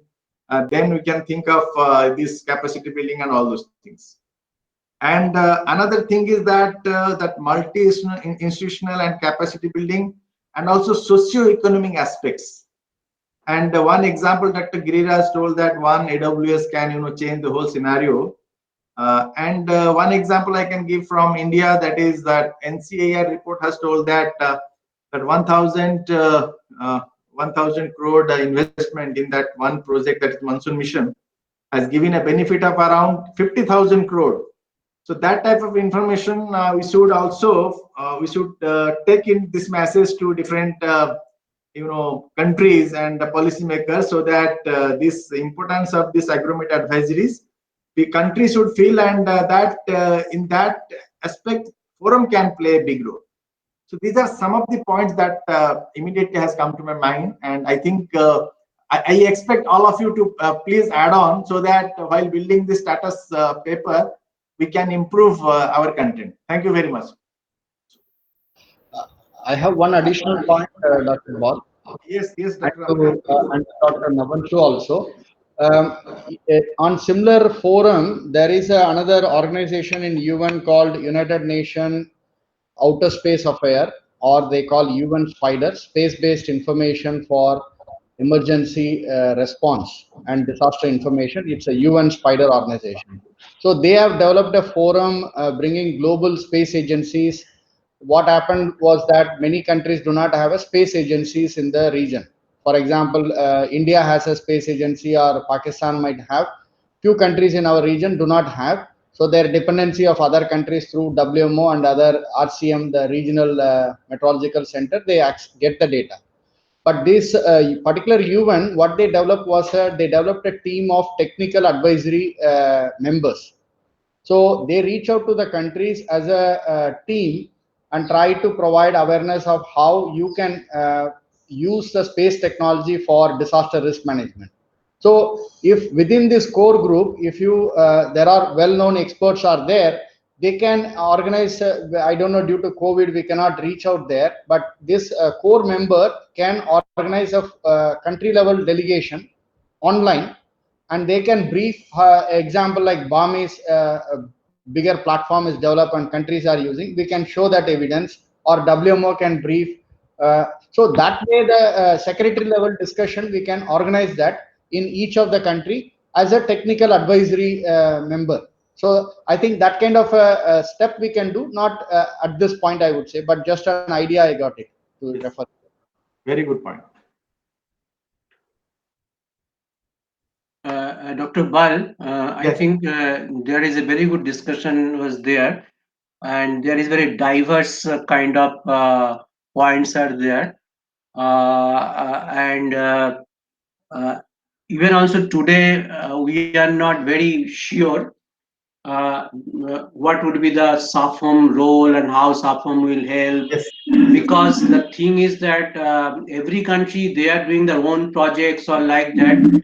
But one thing we are very fortunate, we have a people like a person like Dr. Shiva Kumar, who has changed the agromet department in WMO, and particularly in Africa and Asia. And we are having Vishwapitama with us.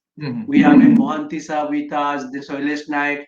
So we have very good, persons with us, which will help us to convince a particular country that how we can help, because they have the indigenous kind of knowledge, their process is there, but how to enrich their things online. I'm just going to simple example to you.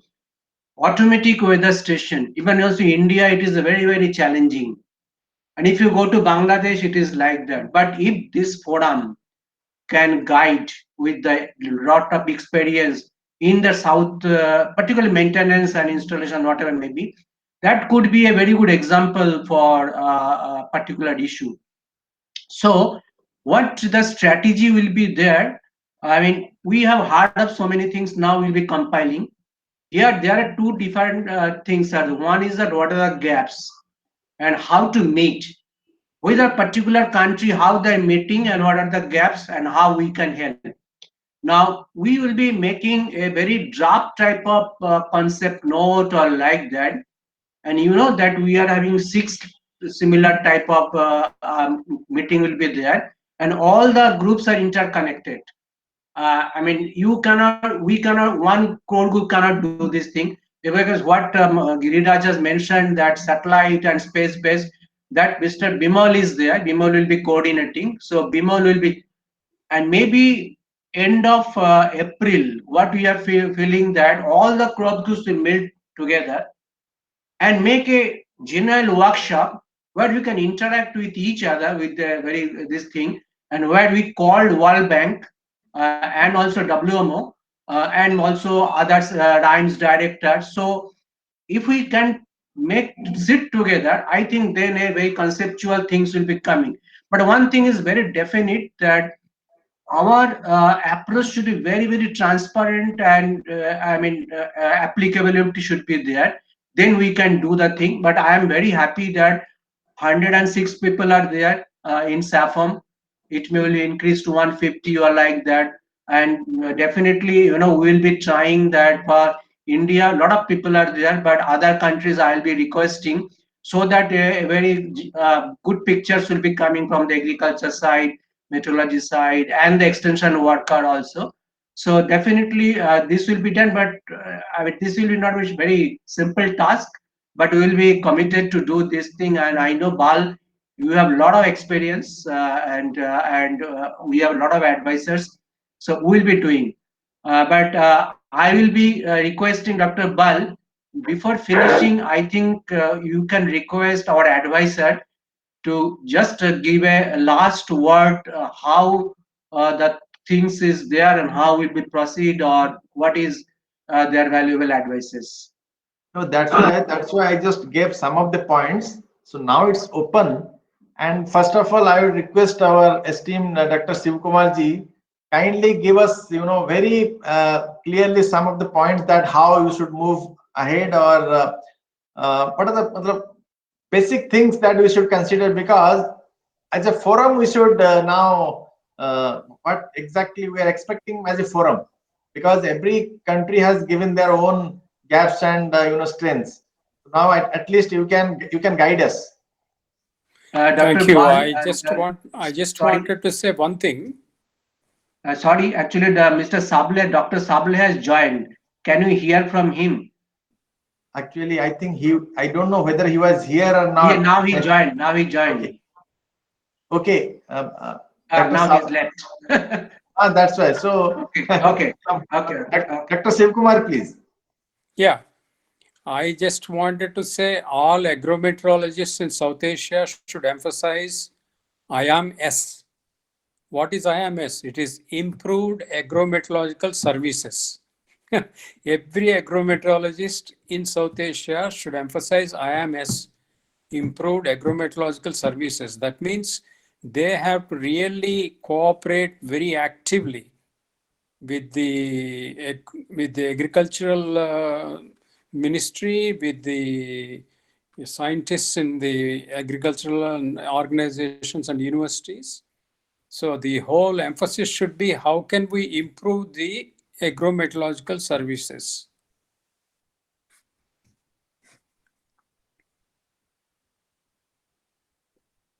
Okay. Thank you, Dr. Dr. Ramana Rao, sir. Actually, the problem is, do they have really trained agricultural meteorologists in these countries? That is one question.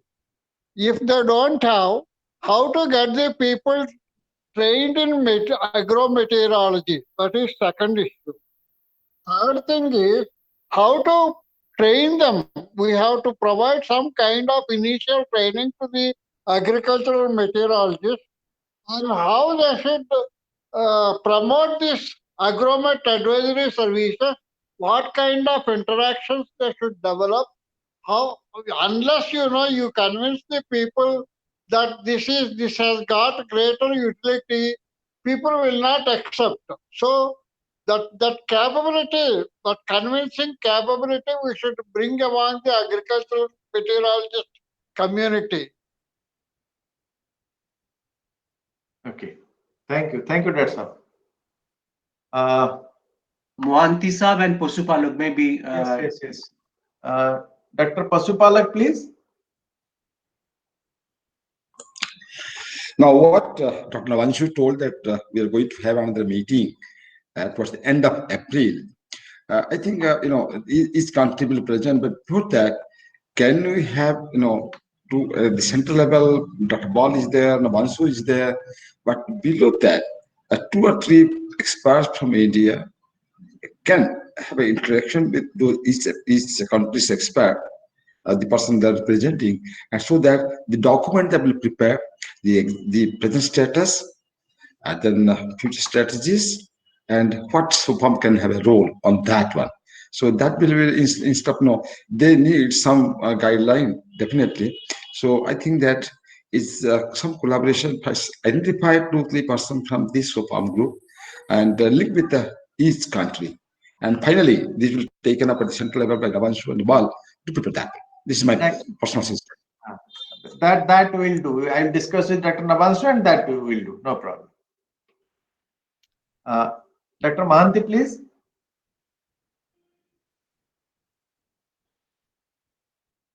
I think Dr. Mahanti is not there. Yeah. Dr. Savale, are you there?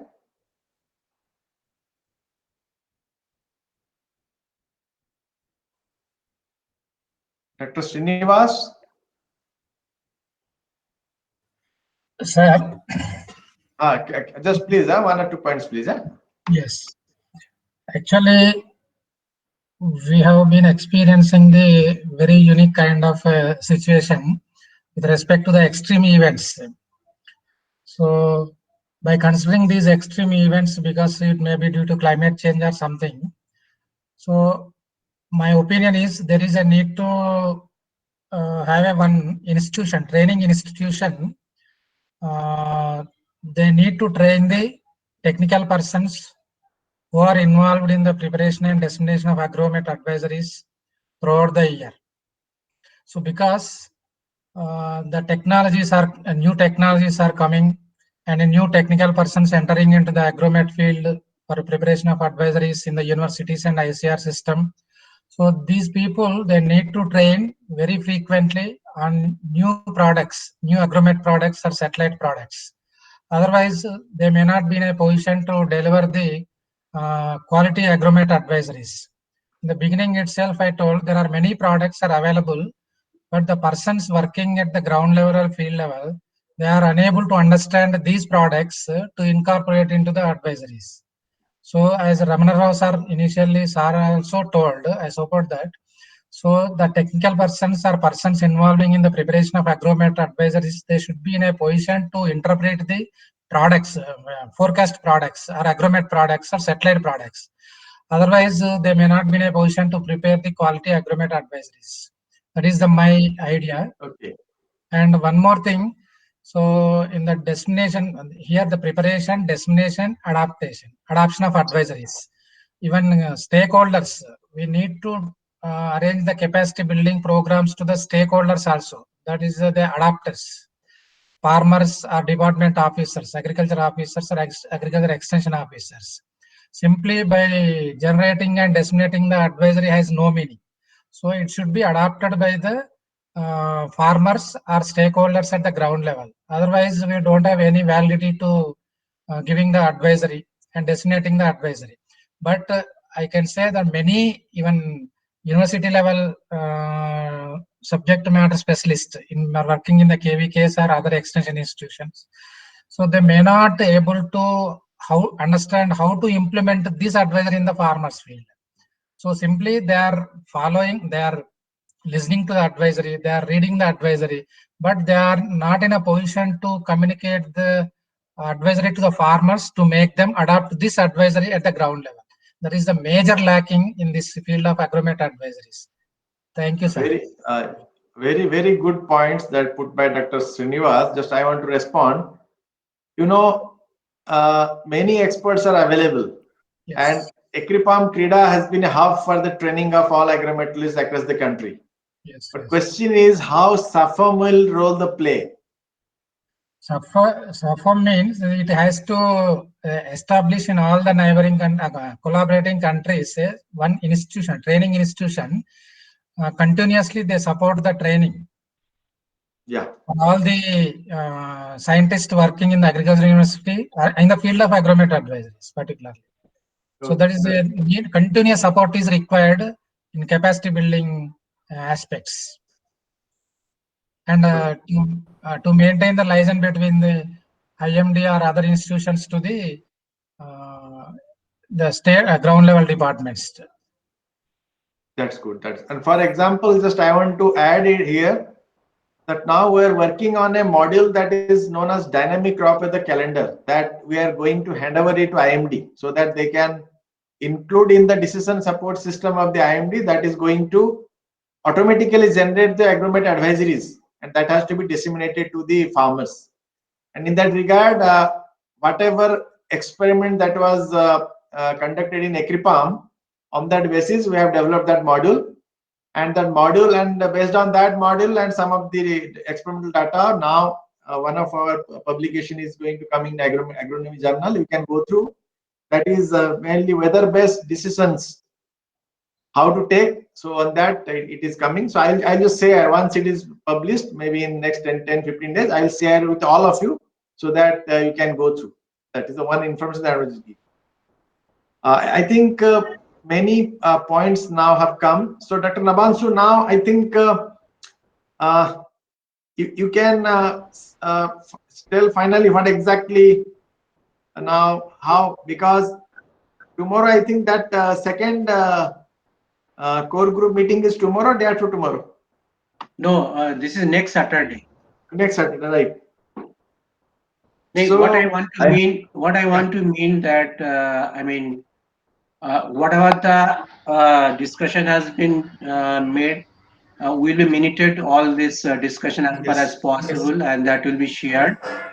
But in the meantime, if it's possible for you, what you mentioned earlier, if you can make based today's discussion, you could make some kind of questionnaires.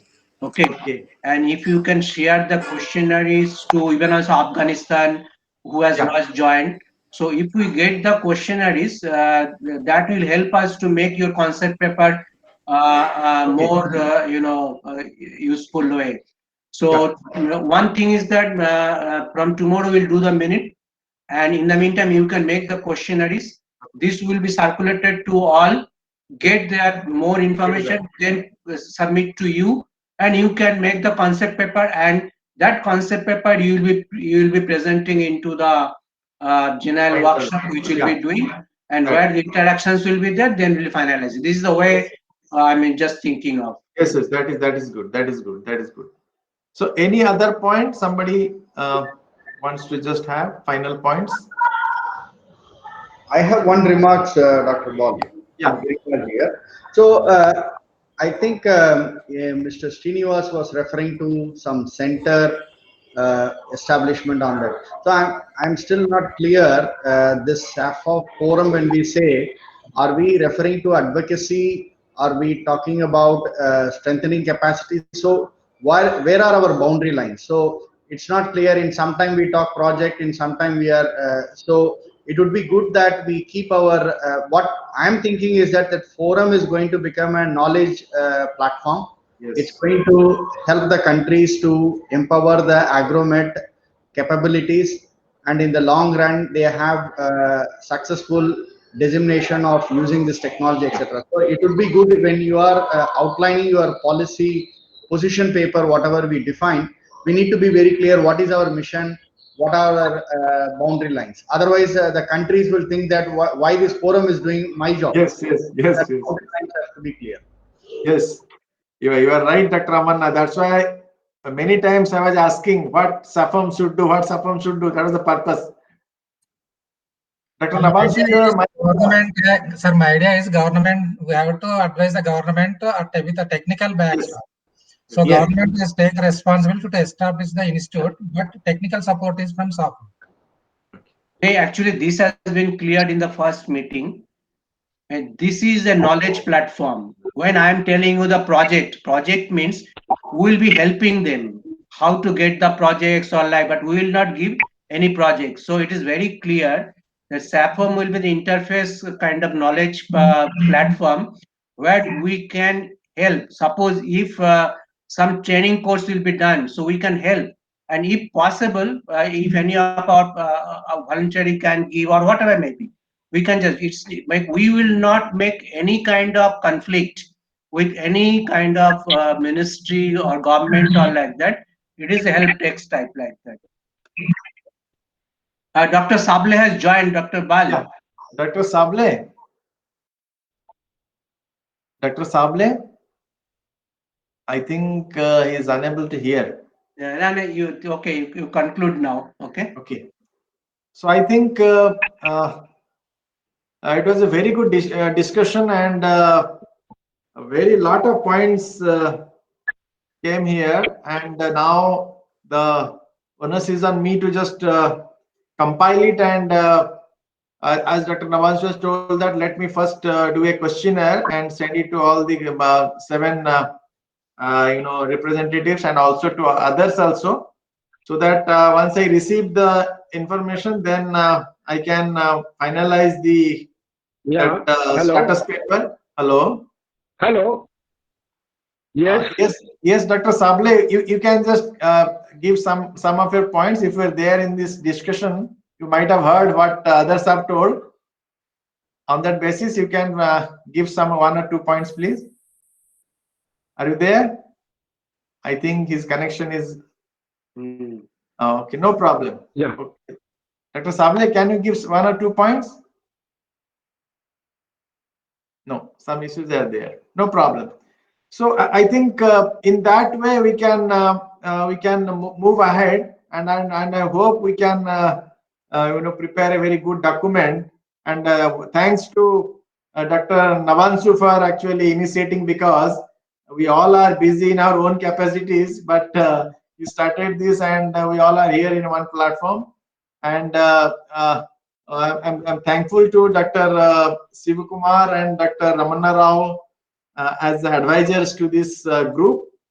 And I also thank to all the members and all presenters and all my seniors, because so, and hope we'll be able to finalize this status paper in a very good way and move ahead. And also I'll be looking to attend all the other group meetings, because Dr. Navansu has told that is all interconnected. We cannot just look at the operational aspect in a separate way. So with that, I thank all of you once again.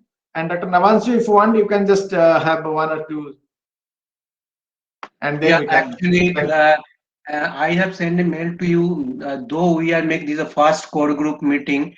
Yeah. But all the members, I'm requesting, if you have a time, you please join in another meeting and you can contribute, so that the meeting will more successful.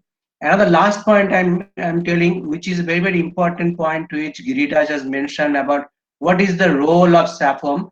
Actually, next meeting that which will be moderated by Dr. A.M. Sheikh, Dr. Rathod will be there. In that constitutional and administration, all these things will be clear actually, that what will be the exactly platform. Last time telling, so we have just now initiate, and when all the core groups meeting will be there and workshop will be there, I think that things will be very clear, what should be role, how we'll be doing, or like that. But this is a very valid points. Okay. So I thanks all joining with Dr. Bal, and thank all of you for participating today and make the meeting so successful, because we all believe that you people are doing agrometry so many years, and your contribution is really exemplary. So thank you very much, and always expecting such kind of continued support to us. And my last point is that ultimately the intention of that, what Dr. M.S. Saminathan is telling every time when I'm meeting him, he said unprivileged, unreached farmer. Can you reach to the last mile with the IMD and like that? So I think SAPOM has this kind of ambition, but definitely we'll try to do for in South Asian region. And finally, I just want to say that we all were motivated by someone that we joined this agromet, because 20-30 years back, people are not keen to join agrometeorology, because it was not a keen subject in agriculture, always preferring for soils and agronomy. And thanks to in my own case, I would like to thank Dr. UC Mahanti and Dr. Surendranath Pasupala, because they encouraged me to join this agrometeorology. So I choose agromet, leaving behind agronomy and subject like soil. So in that way, we all should encourage each other, because this is a growing subject, and due to climate change and other aspects, Now it is in much demand. So we should keep the rolling, will roll on. So thank you all once again. And I think now we should close this meeting. Over to Dr. Navansu, please.